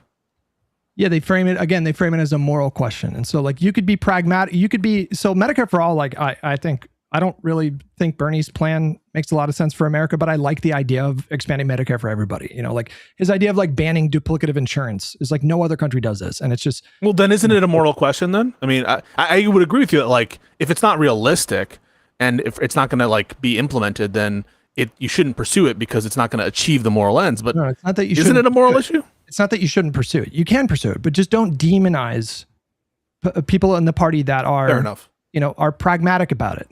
You know, like I think Obama was a very pragmatic guy. You know, like I think if he could have snapped his finger and done something like a single payer, I think he would have done that. But he understood that wasn't the Congress that he was working with at the time, and they got done what they could get done. And you know, we came up a little bit short on a public option. It wasn't just Lieberman; there were a few other people. So it's like we weren't as close as people think, but. You know, and then they did that policy, and then 50 million people now have health insurance because of the ACA that didn't have insurance before. Well, I might be putting you on the spot, but I got to ask, like, what are these people saying about centrist Democrats who are more pragmatic? What are they saying in such a way that is like, you're wrong for compromising? Or are they just criticizing for saying you're settling when you should be doing this and then pushing for more? Because I think those are very different things. They do both. They do both. They think they use the word compromise and they mean it negatively. Like it is literally a bad word to them. And they see anyone who is pragmatic about their vote as that failing a moral question. And it's not like the people who favor a public option, the Democrats, they want universal healthcare. But there's like universal healthcare is an all-encompassing term. It could mean Medicare for all. It could mean the current system with the government filling in all the cracks and just getting as close to 100% coverage as you possibly can. We got up to 95% coverage under Biden, the most of any president ever. And I saw none of them, like these same people praising the Biden administration for reaching that level. The candidates or the discourse lefties? It's a little bit of both. Like I think like Plattner is definitely reflective of, and Syed, I think to a lesser degree. I think Syed is probably a little bit more reasonable than Plattner. Plattner is definitely like online lefty populist brain rot. Is he doing the Vosh voice whenever he talks? That's the Vosh voice. When I was approached to run in Maine. Pretty good. And I didn't watch my buddies. No, I'm sorry. I shouldn't. Yeah. Hutch, let me ask you this. I mean, because this is my position. As someone who is, you know, I'll look at the system and be like, this isn't good enough. Right? We need to improve. And I think this is just a sentiment of Democrats in general. Obviously, the more left you go, the more you're going to be like, and this is why we got to overthrow capitalism. And then you go further left and it's further left. But ultimately, something needs to change. We're not where we need to be. If you look at the way that Democrats will rest on the laurels of accomplishments, which are good, which are incremental changes towards a better world, and you say, I'm frustrated that you seem to not be as frustrated as me. You seem to say, guys, look how great we did, instead of, guys, we didn't do nearly as much as we wanted to, and we need to do so much more, but it's good that we're on the right path. But that's what Biden did. That's what Biden did, and it didn't matter. Like he ran on expanding the ACA, and he did. He massively expanded Medicaid subsidies with the ARP and the IRA. But to these people, the ones that I'm talking about, it's a part of a capitalist machine, and the machine itself is like evil and corrupt. And so therefore, people who, you know, Biden was evil and corrupt for.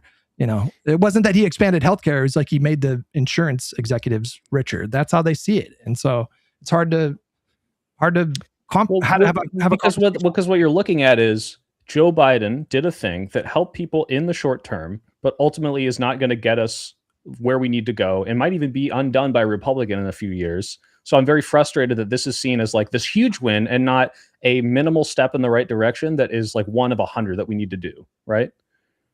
I think it's pissed that you're not seeing the constraints that like they're judging Biden at an impossible standard that he couldn't possibly like live to. That's the kind of feeling I'm getting from Hutch. Maybe I'm off there. Yeah, and Obama. Yes, that's what they do. 100%. We should celebrate our incrementalism. Okay, like I brought this up to Cenk when I debated him on Jubilee and said, you call it crumbs. I call what Democrats did with expanding the ACA subsidies, 12 million more people being able to afford health insurance and live a better life. He's like, it's crumbs. It's crumbs. I'm like, tell that to those 12 million people, man. Well, yeah, but Guy, tell that to them now when they get kicked off, like a couple years later, right? Okay, but But the point is, it's like, it's, you know, it's always moving the goalposts. Like in life, that's not how life works. Like if you go to the gym, Soy, and you put an inch on your biceps over 3 months, and I go, oh wow, let's get to 5 inches now. It's like, oh, bro, I just put a fucking inch on my biceps. You know how hard that is? I don't measure them, but So, I think the Congress are elected by the voters. Okay, so like, what do you think Biden could have done more on healthcare that he didn't do? No. This is a framing thing. This isn't a like, oh my God, Joe Biden. Like, think about this. Think about this. If you're going to say you're mad at Biden, right? No. I'm not mad at Biden. I'm not mad at Obama for not getting single payer, right? He's trying to explain the sentiment. So you're trying to explain the sentiment. Exactly, right? You look at the ACA and you look at what was promised and what we got, and it's like, okay, this, given all the constraints that Obama had, makes perfect sense. It might have been the best thing we could have gotten, given all the, pro anti-abortion Dems, given all the insurance companies, given all the compromises. It was insane that we even got what we got. However, if we tout this as this massive win and then say, look how good we did, it's like, aren't we the best? Instead of, everyone is still incredibly destitute at how bad this system works for all of us. That's we can not see true, these other though. countries that do it better. What you're saying is not true, moving though. towards that. What's not true? Way you talk about everyone is destitute. What are you talking about? Like 40% of the country are on some kind of form of like government-run healthcare between Medicare and Medicaid, and through the ACA. What I'm saying, I'm not saying everyone is struggling because of healthcare. I'm saying that there is still a huge gap that has not been fixed. Tons of people are going bankrupt. People are not getting good coverage. There is so much room to improve, and to the sentiment of, look how good we did, instead of, this wasn't enough, we're going to do better, I think really frustrates a lot of the people who are still hurting. That's not in a populist moment with Luigi Mangioni's, and really that's fighting yesterday's battle in a way. I mean, we can Hutch, this is essentially the Vanguard conversation in a nutshell, and I'll grant you on like the facts of the matter.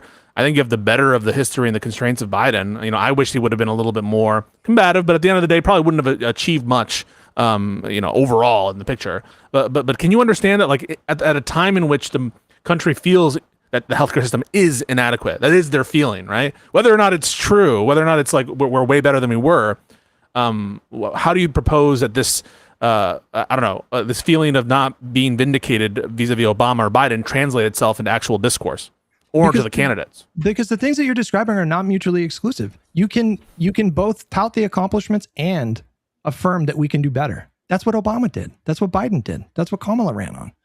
That's what like Pete Buttigieg ran on. Like, you don't need to. System is broken. Yeah. Well, I mean, like, it's whatever. Populist language, it is what it is. But like, you don't need to, as a Democrat, run on, Obama and Biden and the Democrats of the past failed us. It's like, no, they didn't. They Did Plattner say that? No, I'm not saying Plattner said that personally. Although that wouldn't shock me, honestly. I would have to, if I went through his transcripts, that would be completely consistent with how he communicates, politics. But you don't need to, go back and retroactively villainize, prior administrations for doing what they did. It's not villainizing. It's not saying you did something wrong. It's saying, it is. Why are you doing this? No, listen to this. Listen to me. So you're playing games right now. Listen, I'm not playing games. Look, when you look at 2024, where the narrative was, look how good Joe Biden did. All that was true. We're not villainizing them for passing the CHIPS Act. We're not villainizing them for doing the Inflation Reduction Act, because those things are good. But when you look at those and you tell taxpayers, when you tell the voting constituency who is hurting in ways, or they see things badly, and say, look how good everything is, and they say, what the fuck are you talking about? We want it to be better. You can't just rest on these laurels. You have to push past that. You have to strive further. And there's so much of this narrative seems to be this complacency of, look at this, like, you can call it crumbs, you can call it, big strides forward, because they are good, but you can't just do that. You have to say, we're going to do so much better. That wasn't enough. You're right. We're fighting for you every single day, and we want to do 2 times as much, 5 times as much. It doesn't matter. It's not about over promising. It's about not pretending like everything's just going fine because you did a good job. Who's doing that? Yeah, exactly. I agree with you. I thought like the Bidenomics stuff, I was on record day one as saying, this is the fucking stupidest branding I've ever seen in my life. Like, why the fuck would you call? I tried my best to embrace it. I tried. we're doing better than the other G7 nations. It's just not a fucking winning economic message. And it's like, but when people think Bidenomics, they think of like more expensive groceries. I agree. Like that was like bad framing, but in the healthcare discussion specifically, like you don't have to say, like Obama, it was just Romney care and he was just making the insurance companies more money. Well, I'm not saying that. Well, I'm talking about the people I'm talking about are the kinds of people that do that. Okay. Well, I agree. Those people are stupid. If it's like, oh, look, all these people are just, it was all just part of this corporate, like fraud, and Obama bailed the banks out. And like, yeah, that shit's stupid to me. Don't get me wrong. But what I'm saying is those people also come from a constituency of upset voters who are not having enough done for them, I think. And like, if I look and I say, I want to be more like Germany, I want to be more like the Nordic model. I'm smart enough to, parse through and say, yeah, of course, pragmatic people are going to, increment us there. But if you are trying to get people on board who are frustrated with the system, who are hurting, and you are saying everything's fine, and we're just going to do a little more stuff that can be undone. Nobody's saying that. No one is saying that. So not a person on earth that said that in office. Okay, excuse me. Not everything is fine, but they're not pushing for even more like some of these populists are, which is like, we can't rest on, here we got the small win, here we got the small win. You're doing it too now. You're doing it fucking too. What is he doing? What am I doing? Because find me a Democrat in Congress that didn't think that we could do more on healthcare. Just like one single Democrat that was like, no, we're good. Like every Democrat wants more coverage. There's just different ideas about how to get there. I think the biggest time there was a division was when like Biden was running against Sanders, and Biden was like, I actually like Obamacare, and Sanders was kind of taking the angle that it wasn't nearly enough. And I think Biden was sort of targeting Sanders as like wanted to get rid of Obamacare. I think that's like the most explicit division. But even under both of those theories, right, like Biden still wanted to do more on the Affordable Care Act. I'm to maybe try to reconcile a point a little bit with Soy Pill. I think the point is largely about the sentiment and about how people hear something that is, oh, there you go. That's fixed. Yeah, it'll overheat again soon. It's so hot. I can't stand you, lab goats. Fuck you. Fuck yourself. I'm sorry. Jesus, what happened? I have chat open. I never do that, but I'm looking at chat. Yeah, fuck you gotta turn it off. Fuck you little fuckers. The one thing I will note, though, it's important to realize that there was corporate buy-in and sort of understanding and interest groups related to the drafting of this legislation, and Obama was actively courting, the American Medical Association and insurance companies to get them on board with the agenda. So I think we can be honest about some of the roots here, and I think honesty is great from our. But oftentimes people will turn this into burn it all down. It's all worthless, and so I'm sensitive to both. Sense, though? If you're crafting legislation in America as an insurance, I'm not saying it doesn't model? make sense at all. No, yeah, I'm not like anti-corporate in and of itself. I just want good solutions, and I'm not an ideologue there. But but I just one last thing: the insurance companies are super fucking unpopular, right? And that's I think one thing to take note of is people were celebrating the murder in the streets from both the left and the right of a man who was the head of one of these organizations. So that needs to be calculated into how you sell the policies, how much people fucking hate insurance companies. Hutch, last question to try to wrap this up, because this is my prescription. I don't think you think I'm insane. You're when we talk about these like idiot like demonization of the Democrats, we probably agree on the people that are bad. If you look at some of these more progressive like Justice Dems who are running, and their message is bold deliverables that might not happen, right? Maybe they'll never get the votes for this, but they're running on changing the party. Do you think that's a bad narrative of like, hey, establishment Dems aren't doing enough and we want to push them further? I think like within certain constraints, like I'm not saying you need to be total kid gloves all the time. And this is a democracy. So for the progressive people in this country that want to push the country in a progressive direction, like that's democracy. So like them trying to do that, I don't have a problem with that. That's fine. But if the framing is like they're the virtuous, uncompromising, moral like people that are fighting for the working class, and everybody to their right are like corporate stooges who don't actually care about giving you healthcare, and they just want to enrich the executives and blah, all that stupid shit.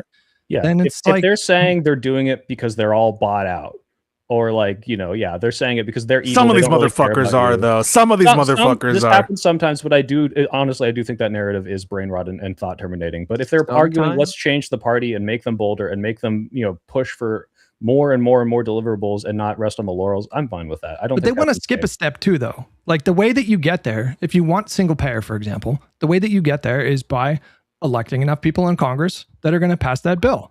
But they think all like primaries are rigged and everything's bought and everything's like APAC and the court and the super PACs and all that.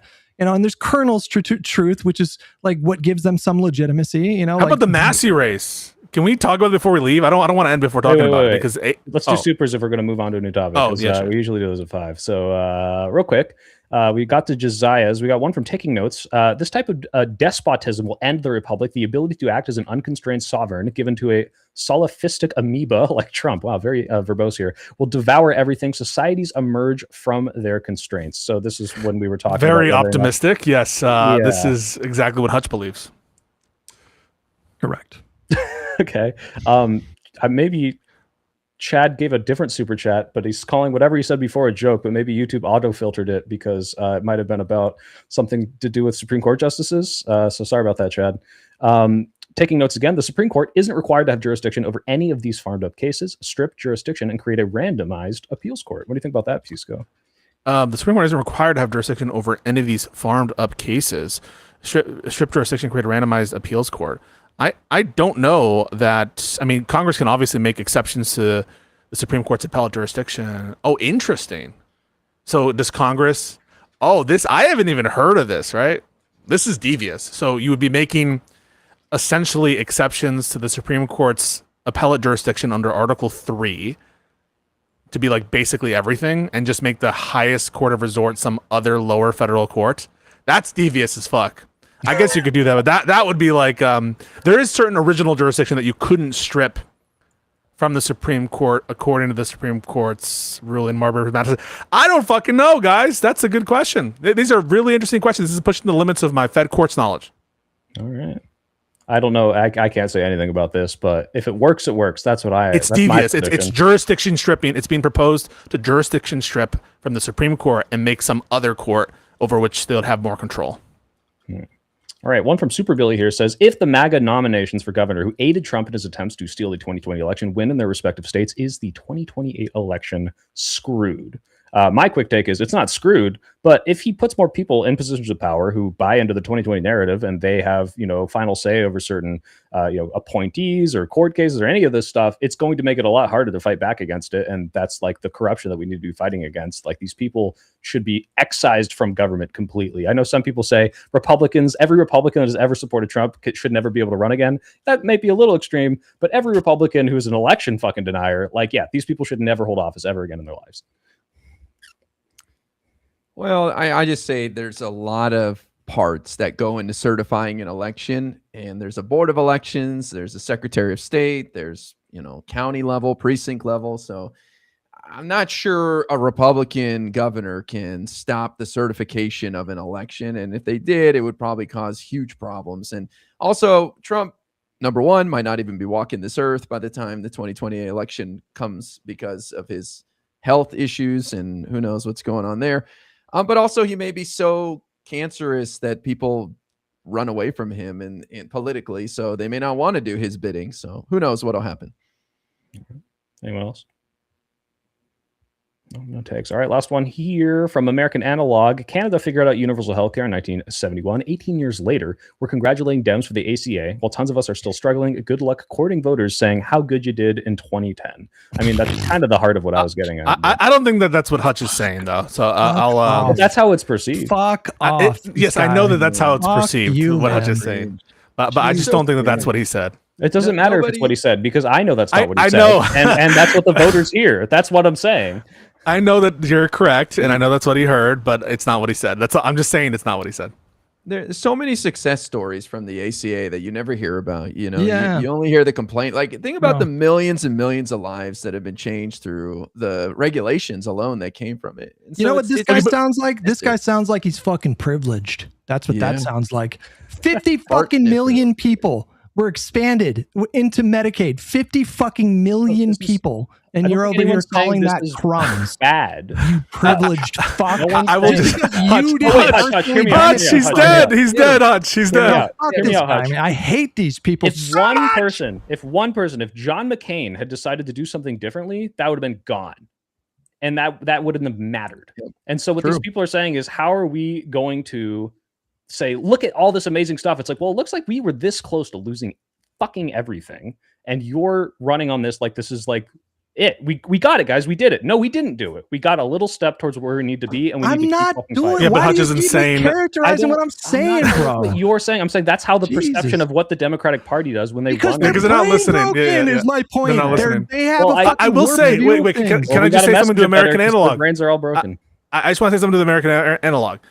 I think that the annoying part of your message isn't that anything you're saying is untrue, right? Like it is not.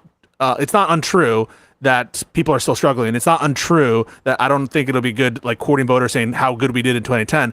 I think that the like sort of false implication of your statement is that Hutch said that any of what you said isn't untrue. Like he's not saying that. So that's all I gotta say. Pushing for even more if they're not running on universal health care. So like they are now, by the way. But if they should be. They should be. It's just not an indication of things are good enough.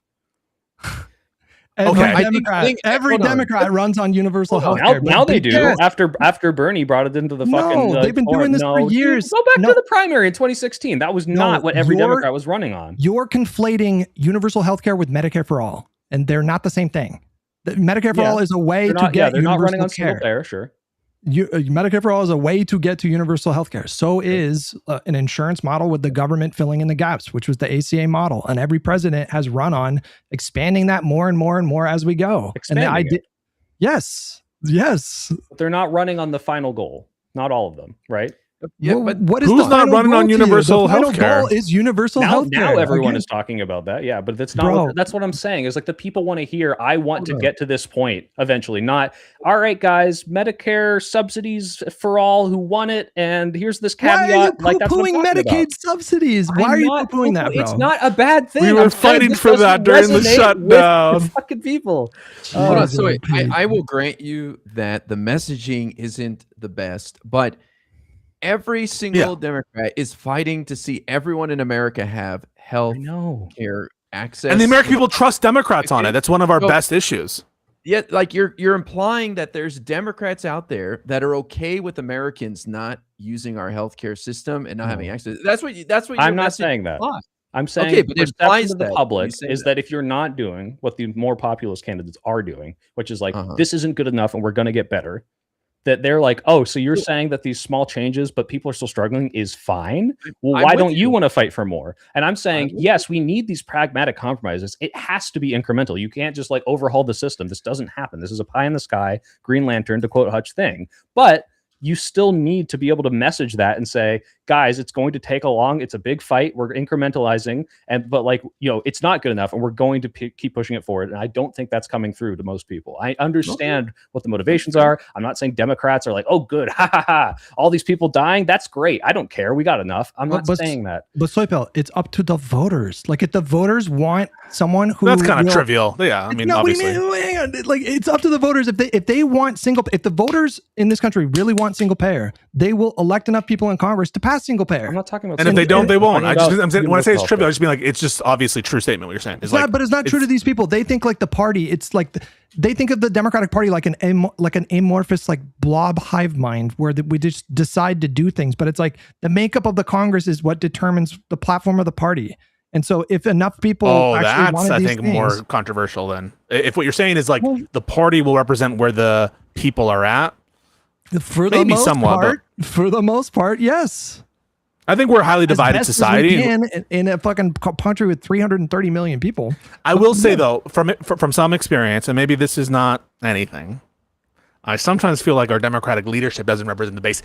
I know I say that a lot, but I just think that there sometimes is this like lack of connection between what the leadership is doing and either how it's felt by the base or how it's felt by the people and what's actually happening in reality. I don't know what to make. Maybe it's all related to media spin and media structures and how people get their information. But sometimes there does seem to be a disconnect. But hopefully you're right, Hutch, and I hope that you are. Well, there's like a big disconnect on Israel right now, for example, but that's a low salience issue for most voters. Unlike the big stuff, I do think that, like Biden was running on expanding the ACA, Bernie was running on a comprehensive transformation of our healthcare system, and Biden cleaned his clock. And so, that's democracy. And so, like, if people want, like, do the job of actually going out and getting these candidates elected to Congress, and then you can pass a bill. But it's not fair unless AOC has 10 moderates running against her in the Democratic primary. That's what I'm telling you right now, Hutch. It's only fair if you're splitting the centrist votes. All right. Well, sorry, I said the forbidden word. Hutch, looping this back, like, why do you think the Democrats poll so badly? Not individual Democrats, but the party. Why is the party polling so Good badly? question. The party is polling right now because they lost to fucking Donald Trump twice, and but when you look at any the immediate fallout after a political party loses power, their approval ratings go to absolute shit. But I think like the visceral reaction that people have to Donald Trump, because he is so profoundly corrupt and bad and dangerous and just like a threat to democracy, that just heightens that frustration. And so I get it. I understand. They're polling bad. Huh? Despite how bad Trump is, they're still polling bad as a generic. That scares me. That scares me. I'm going to be honest. We should be at 100% approval. Like, holy shit, whatever the alternative to this fucking dipshit is, that's my party, right? And it's not. Why? Compared to historical precedent, like where have other parties who have been in similar positions? Isn't this historically bad approval for Democratic Party? And I conceded that, but I'm saying Republicans in right after the 2012 election, their approval rating was utter shit. In fact, their approval rating among their own voters was worse than it is with Democrats and our own voters right now. And so, and they had some bad shit happen to their part. They went to some places, Hutch. They went to some dark places. I'm not saying that you're wrong. And listen, I haven't done a fucking a regression here to know the inputs and what gets a party to be unpopular in this kind of off cycle situation, but it does feel that we're not capitalizing on as much as we should on the massive decline in popularity of Donald Trump, and that concerns me a little bit, and it makes me think that these Republicans are more competitive. Look at the election results. My question is not why, it's how. How could we prove to the American people the Democrats are so good? We're not in power. We can't do anything. All they have is memories of Kamala losing and Biden falling down. This was I understand Google search, but like this seems like a historic low, Hutch. He granted that. He's granted that. Historically bad. Yeah, but you're like compared to other historical trends, and it's like this is like this. Why isn't this the best we've ever polled? Where it's like, hey guys, like look, we're countering the worst fucking president we've had in modern history. Why are we polling better? Out of power. We can't stop them from doing the things, and that makes people feel powerless and angry and upset. So it makes sense. The individual Democrats who are fighting back, like the Spanbergers, like the people running for Congress that are like the Newsom, the reason they're polling well is because they're perceived as having a bolder, broader message of fighting back against this bullshit. Because they can't. Look, Spanberger's the governor with a blue legislature. Hutch, when would you be concerned? I hear you, but when would you be concerned? Power. They can't stop Donald Trump from doing the shit that. How long would it have to go, Hutch? About doing it is what people want to hear, and that increases your poll numbers. Where it's like, guys, we're gonna fucking put a stop to this, right? Huh? What are you talking about? Why, if the Democrats if we're to go even further, like, look how we're going to stop Donald Trump and like this big resounding message of fighting back, don't you think that would increase they poll are numbers? Running on that, and we're fucking annihilating them. I don't give a shit, honestly, about opinion polls. I care about elections, and we're fucking demolishing these people right now.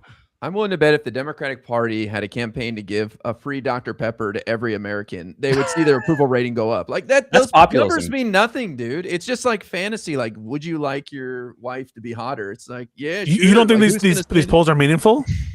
What would you have to see? No. Oh, so then I'll ask Hutch, because listen, I agree with some of your points, historical stuff. There's dips.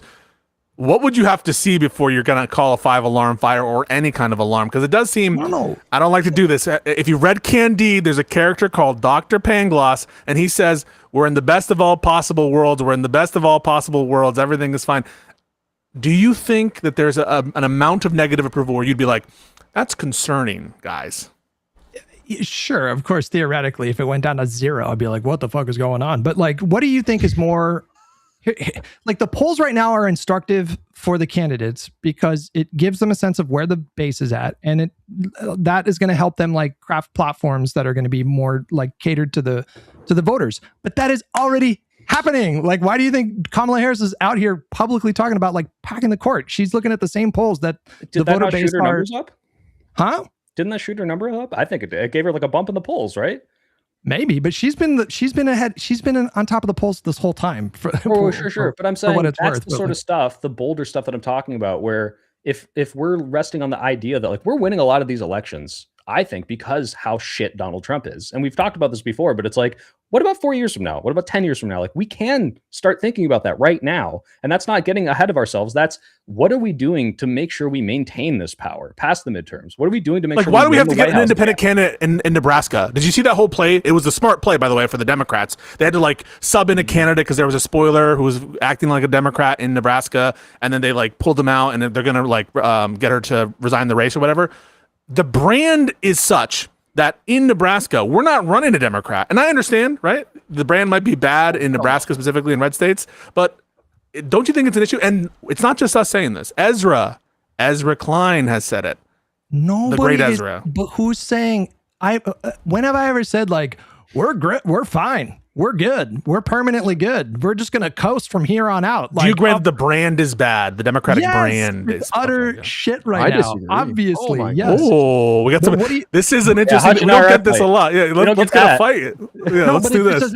Listen, IRI is my boy. I love him. He's my boy. Yes or no, Hutch? Yes or no? He's just objectively wrong on this. I mean, like they do polling tests with like focus groups and policies poll 10 points less when they're framed. Why do you care about polls? I thought you didn't care about polls. They can be instructive, but it's not more important than actual election results. And how much do you want to bet? Are you a gambling man? How much you want to bet that the Democratic Party approval number is going to go up pretty significantly when we take back both chambers of Congress and start grilling these motherfuckers. Start impeaching these motherfuckers. I think everyone would have grant here. Yeah, people are going to see. We're going to have power at that point, so we're going to be able to actually do things. You know, now, Hutch, what is going to change about the Democratic brand right now versus when we're in power in the House? Nothing. It's going to be shit until we win. Yes. Our brand doesn't suck, but you're saying, so are you just saying public perception of our brand is negative? Okay. So then, I think we agree then because our brand is good.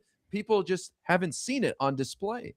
Well, that's what I don't understand that, right? The brand is good, but people haven't seen it. Yes, we shouldn't change a goddamn thing. We're everything is great. Okay. Wait. All right. Now you are saying. Now we are saying everything's fine.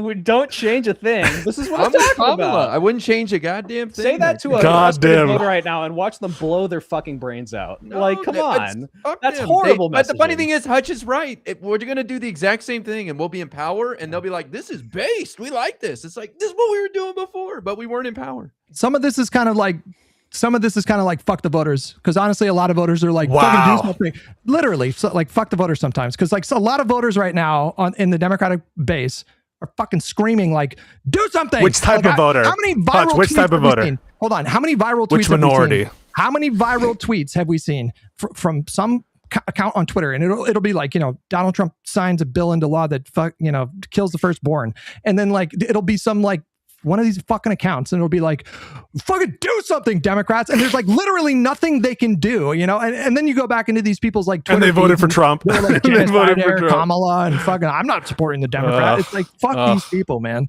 Yes. Feckless Dems. Yeah. Anyway, Thomas Massey's in a race tomorrow. And I wanted to some super chats. I have some super chats. Go for it. Well, yeah. In fact, let's override Hutch's super chat for this super chat real quick. Wait, no, for this one. Taking notes. No, fuck you. I'm doing mine. There's two more. There's two more. Just wait. Okay, fine. Feckless Dem. Hold on. All right. You feckless piece of shit. If I hear that word one more time, I swear to God. Okay. Last thing from Meta. $20. Thank you. To me, it's a messaging issue. Dems can say that yes, we passed some good things, but there's still work to be done. If the last 20 years prove anything, it's that progress is slow but possible. Just don't vote MAGA Republican. I think we can all agree on that. It's a messaging issue. I'm happy we're all in consensus that like we need to message this better, but just so you know, that is a tacit admission that voters are dumb. I hope you all recognize you're all saying that right now. And I agree. Voters are stupid. They need to be led like horses to water, okay? You teach a voter to vote, and they'll vote once and never do it again. You got to tell them every time. That's why we have a This is the problem, guys. This conversation, that's the problem. The fact that you guys have such contempt for voters, that's the whole issue. That's why your brand I've been on is a so fuck the voters bad. kick since like in 2015, bro. Can I just say though, it is a pretty interesting strategy for Trump's entire, a reason for getting elected in 2024 to be totally discarded and thrown out the window with this Iran war. It really just does seem that he doesn't give a fuck about his prospects for winning in the midterm elections. That at once makes me like happy in the Hutch way. It does give me a little bit more concern that he might be up to some shifty little bullshit. So I want us all to keep our eyes open this week. I disagree. I think he's trying to enrich himself or whatever. Maybe that's the angle, but no. In the words of your debate opponent, Justice Warrior, whatever, it depends how it turns out, Pisco. Okay? Oh, Whether or yeah, not I think the war is a good idea or not. Okay. That was wild. Pathetic. Okay, Did can you I do do your my super chat supers touch? real quick? Yeah, do. Yeah. Vishy with $2. My top three: Kamala, Pritzker, Bashir. Also, Emma Vigland is on the same level of bad faith as Brianna Joy Gray. Also, Hassan's pick for LA mayor has dropped in the polls. No. Emma, that's crazy. Saying maybe we should not. She didn't say this. She's like, I know people who would vote for Tucker Carlson, and I can't tell people to vote for AOC. That was wild. I disagree with him. That she's as bad Emma as Vigland. As much she would as never I think say that. She says some stuff sometimes. At least has like she's not a dead ender. She just wouldn't say that. She's not anti-electoral. Like Brianna Joy Gray is like fucking insane. So.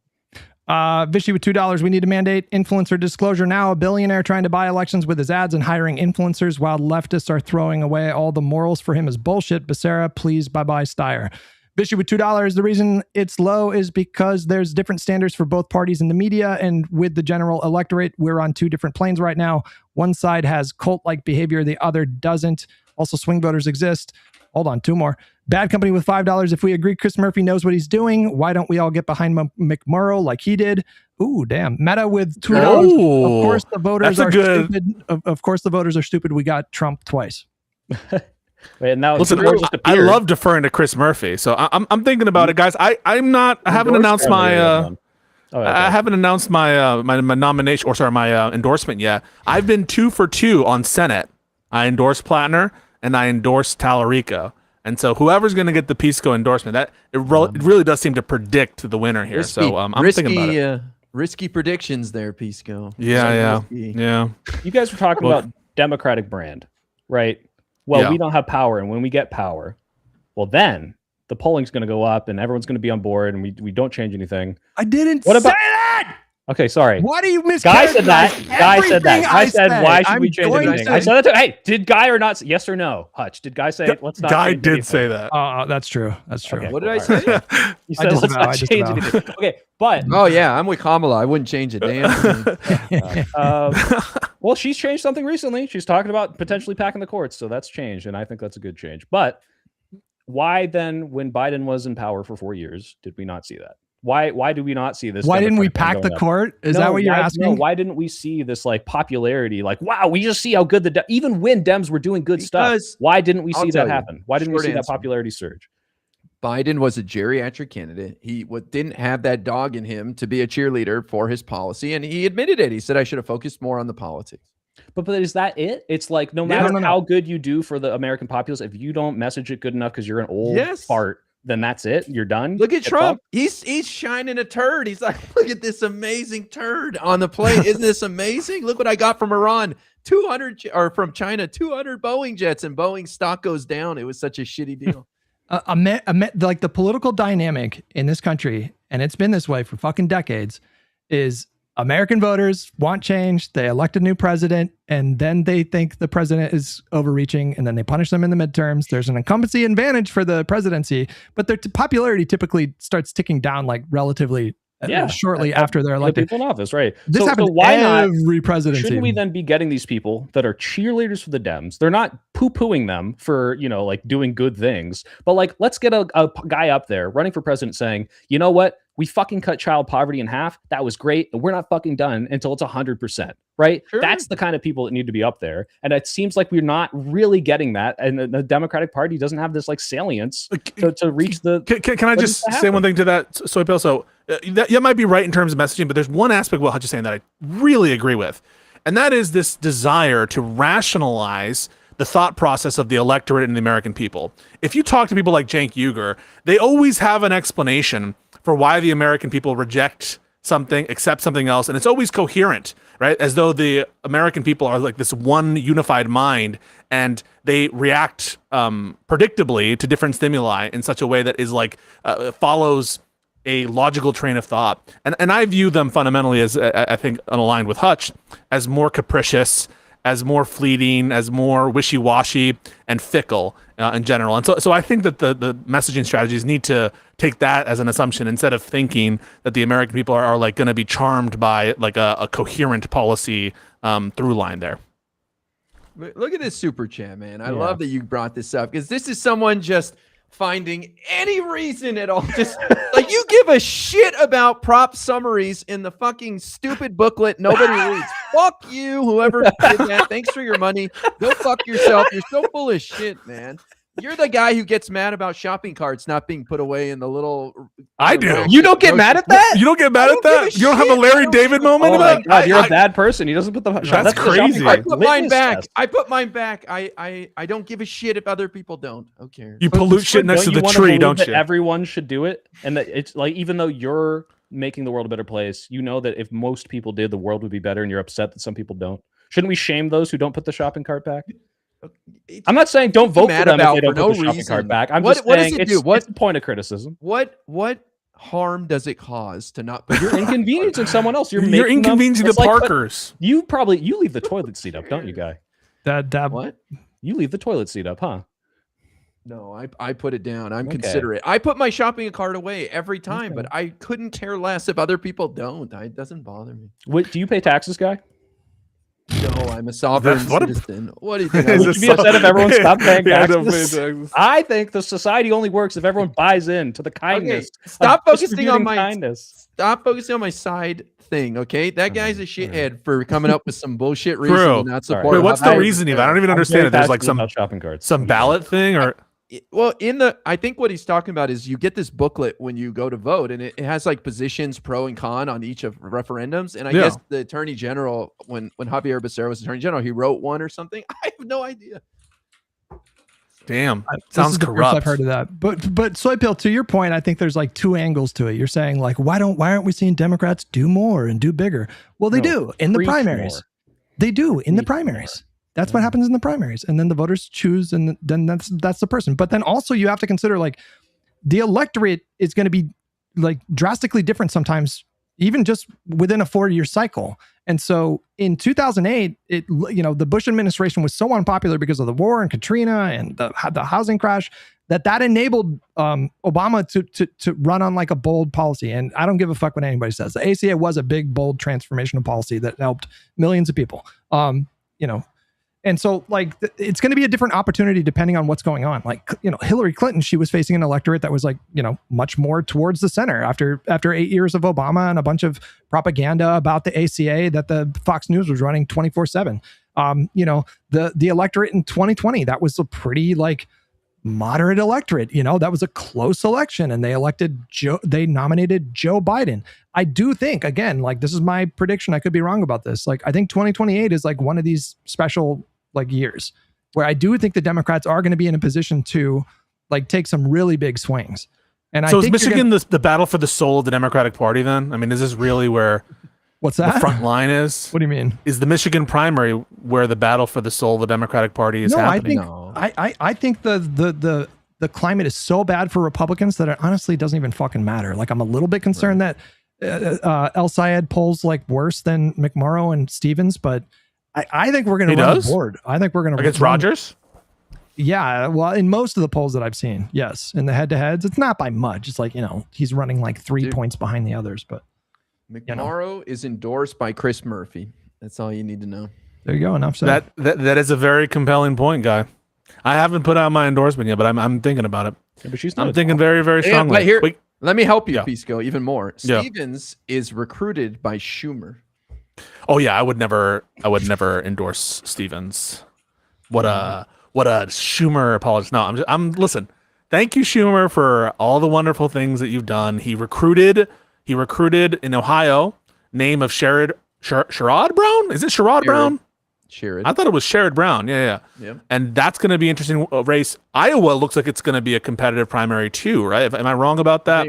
Turk or something like that, right? Yeah. So Turek or something. Yeah, there's a lot of interesting ways this can all go, guys. It's a very, very interesting set of circumstances. I want to talk about the Republicans for 2 seconds before we have to end the show. I want to talk about. Didn't say anything about China. Do we want like a 30-second China spiel? Oh yeah, what's up with China? The I visit? didn't pay attention to any of that, to be honest with you. My thing is, we got nothing for a day and a half. Trump got lectured about Taiwan, and then he came home claiming you got a big deal of 200 Boeing jets, and Boeing stock went down because they were expecting 500, and China didn't even confirm it, and so Boeing stock is down. That's what a shit trip this was. How embarrassing. Yeah, that's kind of what I got from it, where, I mean, all the articles I was reading were Donald Trump like gets nothing great done and kind of escalates / doesn't ease tensions with the Taiwan thing that's absolutely going to come up in the next decade. So I'm not going to go to Taiwan anytime soon, but you know. Pisco's point, huge primary tomorrow with Thomas Massie. Huge. I mean, what we saw with Cassidy was shocking. I did not think he would lose outright like that. Really? Third play, I thought he'd get at least to the runoff. I mean, he got fucking mogged, bro. Yeah, he got kicked in the nuts for sure. Yeah. But Thomas Massie's a different horse, and Kentucky's a little different. He's got that libertarian streak in him, so maybe those people don't want to get pushed around by Trump. So this could go either way. I hope he sticks around because I want him to be our Liz Cheney on the Epstein File Select Committee when we take over the House and put him in there. Listen, I think Thomas Massie is an insane person in many respects, but he annoys Trump, and so obviously want him to win. There will be, however, I think, a silver lining if he loses. And the fact that it's so competitive should indicate that already, which is only in my internal and, very one-sided debate against Cenk Uygur on the soul of the right-wing populist base. I mean, how important is the right-wing populist base if the avatar of the right-wing populist base as presented by Cenk gets crushed by a simple Trump endorsement and, the matter of the AIPAC funding and all the other money that's going into the race? I don't think that they'll accept it as a legitimate test of Republicans, that is to say the Cenk types, because I think that what they'll say is it's all the donors, it's AIPAC, and so the real will of the people was Thomas Massie. But I don't think that people understand how online their discussion is at times. And when we talk about this war within the right-wing coalition, a lot of that, in my view, is elite-driven. It's not really all it takes is an endorsement from Trump, and you have a senator since 2010 in Cassidy, or Massie now having a real challenge when he's held on to that seat for so long and has made such a name for himself. It's still Trump's party to this day. He controls it, and we shouldn't expect the right-wing populist base to take pressure Trump. It's the other way around. They'll start fleeing the ship after the midterms. Like if they get absolutely murdered, I do think I don't think the entire party's going to break, but I do think you're going to start to see some pretty high profile, surprising, maybe Josh Hawley, for example, maybe even like Ted Cruz once they see the writing on the wall and Trump, because at that point, what value does Trump have? Like if we absolutely fucking murder them in these midterms. He'll still be the president. So they're going to try, like you said, he's going to try to squeeze every little bit of what he can get on the way out. And I think they're going to try to squeeze him too. But he's going to be a lot harder when we have majorities. Yeah. His popularity is going to dip down even worse, maybe into the 20s after these midterms, because they're going to get blown the fuck out. And it's going to be pretty brutal. So, but I don't know. Did you guys see the, speaking of Senate primary races, are you guys familiar with the creator Matt XIV? That guy on Twitter, Matt Berenstein? Nope. Super progressive guy. He was antagonizing McMurrow and I was gonna say the gay guy, I don't know. I didn't want to say it, but yes, show it. You didn't want to say he was gay. Well, I didn't know the tasteful way to say it, but there's nothing wrong with being gay. It's not a slur. It just felt wrong. The gay guy, that gay guy. That's what he is. But he is very super gay, very flamboyantly gay. Yeah. I would just like to see this. Fine. Wow, but he gay, dude. Look at Anderson Cooper. He's not flamboyant. He brought on Emma Vigeland, and they had a conversation with her, and they talked about Medicare for all for about 10 minutes, and then they talked about Israel for about 45 minutes. Fuck yeah, dude. And that should give you pretty strong sense of oh Jesus, he's gone. I overheated again. I'm still here. Don't worry about it. Oh, is your camera I love overheating? talking about Israel. It's so fucking hot in this room, guys. I need to like move to I feel like I'm in a greenhouse every time I turn these lights on. I don't know how you Jesus. guys do it and look so pretty and not sweaty all the time. But my Central camera's AC, bro. exploding. We got to hook you up. You Can we just get gotta you have some. Yeah, someone hook me up. refrigeration or Someone get Portable that AC, Tom can we- Steyer talking money and get me a goddamn AC. No, just get yourself, Someone get bro. me an AC. Literally get yourself like a USB-C powered miniature desk fan, and it helps a lot. Well, for me it'll help, but I have a USB powered miniature fan on the back of this camera, and it still overheats. That's how hot it gets in here. Is it the Sony A600, the one that I told It's you? the one you recommended, yeah. I don't know. I don't have problems with overheating. Well, maybe I live in a hotter area. Maybe I'm just so hot that it radiates into this room, and maybe I should just start There's the something else. clip. Something wrong. If soy you have a pill. fan directly on the camera and it's overheating, I think there's something going on there.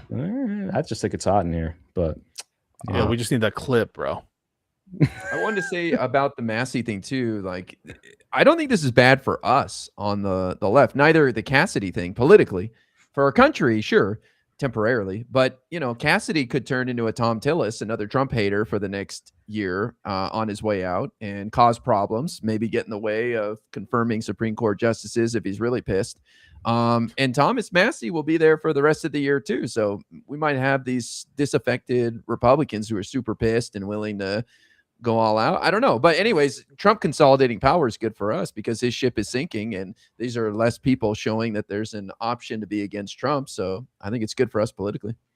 The Iran war is really just sinking this administration like in an insane way. And there's no way out of that quandary for him. He is like firmly fucking stuck. And well, he pushed out again today.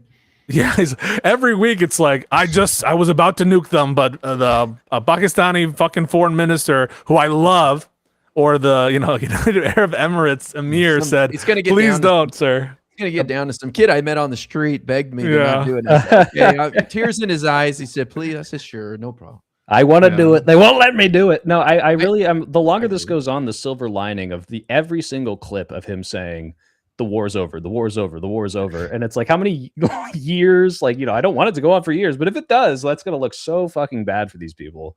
And it already does. So we're hard stuck and there's no solution. Yeah, no, there's no easy solution. And he's fucked himself because unfortunately, the hardliners are not going to accept a deal that's worse than the JCPOA. Why would they? They have just gained an asset in the Strait of Hormuz. Well, the latest I heard is that they're talking about 20 years of no enrichment, or no enrichment to a certain level, but also getting to keep some and enrich a little bit, which is basically Timu JCPOA. Yeah, where are all the people who are like, it has time limits, it expires? Like, yeah, that was always the deal. That was always the deal. Also, Trump is saying they cannot have nuclear weapons. So people are saying there may be a commitment to not produce nuclear weapons. Well, that was in the first paragraph of the JCPOA, a commitment to not pursue a nuclear weapon ever. Yeah, but did you see that? And I don't know if you guys knew this, that Obama passed that? Yeah, true. So yeah, it's so you're bad. right. But you're just not going to get them to give up control over the Strait of Hormuz, or if they do, it's only going to be in exchange for some massive sanctions relief, even more so than was available under the JCPOA. Like, that just is a deterrent that they've exercised, and they now are able to, that's just like power. That is like absolute power, undeniable power, and that's why we're in this mess. And the longer this goes on, like the pain is already priced in. This pain is going to continue, and it's almost like slow lagging pain that we're going to feel. And so I think he's fucked no matter what. Even if he were just to go and declare victory and leave, I think he's fucked. Well, we kind of already did a few times. We've totally decimated them. They have no air power. How many times? How many mission accomplished on the boats are we getting? Probably a lot. A couple more. Quite a few. Yeah. All right, guys. Great show. shit. Let's plug our stuff. Pisco. What is happening this week? Yeah. So tomorrow I'm going to be on Wick TV. This is Wick TV with Josiah, an alum of Live and Learn. We are going to be arguing in favor of court expansion. And this will be against, I'm sorry, I'm not remembering the opposition. I know Counterpoints will be one of the people. There's another person there too. I think he's a left-leaning attorney. So interesting kind of dynamics there. But I do want to say, Josiah has been the subject of, I think, just an untrue accusation from someone, Ryan Mullally, who interpersonally I like him. I like debating with him, but there was no collusion or anything to like not have Ryan Mullally on the show. That was just a totally like a WIC TV decision, and sometimes you get bumped, unfortunately. But I just want to put it out there that Josiah is not like manipulating or going behind the scenes to collude to keep people like off shows or whatever. And that But just I'll say was it, uncalled for. if it was the case that I could exclude Ryan Mullally, I would, and I'd tell Wick to do it. So you can throw that heat at me, Ryan. I hate it. But to that point, so that's Tuesday, and then in a few weeks on Modern Day Debate, we're probably going to debate Ryan and I on the very same issue. So just get ready for those, and more to come too. All right, cool. What's going on, Guy? Nothing too exciting. My Instagram's popping off, so I encourage people to follow me on Instagram if you want to get little bite-size portion of my debate content. The editor's having a lot of fun and getting some love. So same name on Instagram. Great. I've already said that, but they're really cool. I'm really into those. So good job. Tell him good job. He's having fun. Yeah, for sure. Call him a good boy. Good boy. Good boy. Say it. What's going on with you, Hutch? A lot of drama.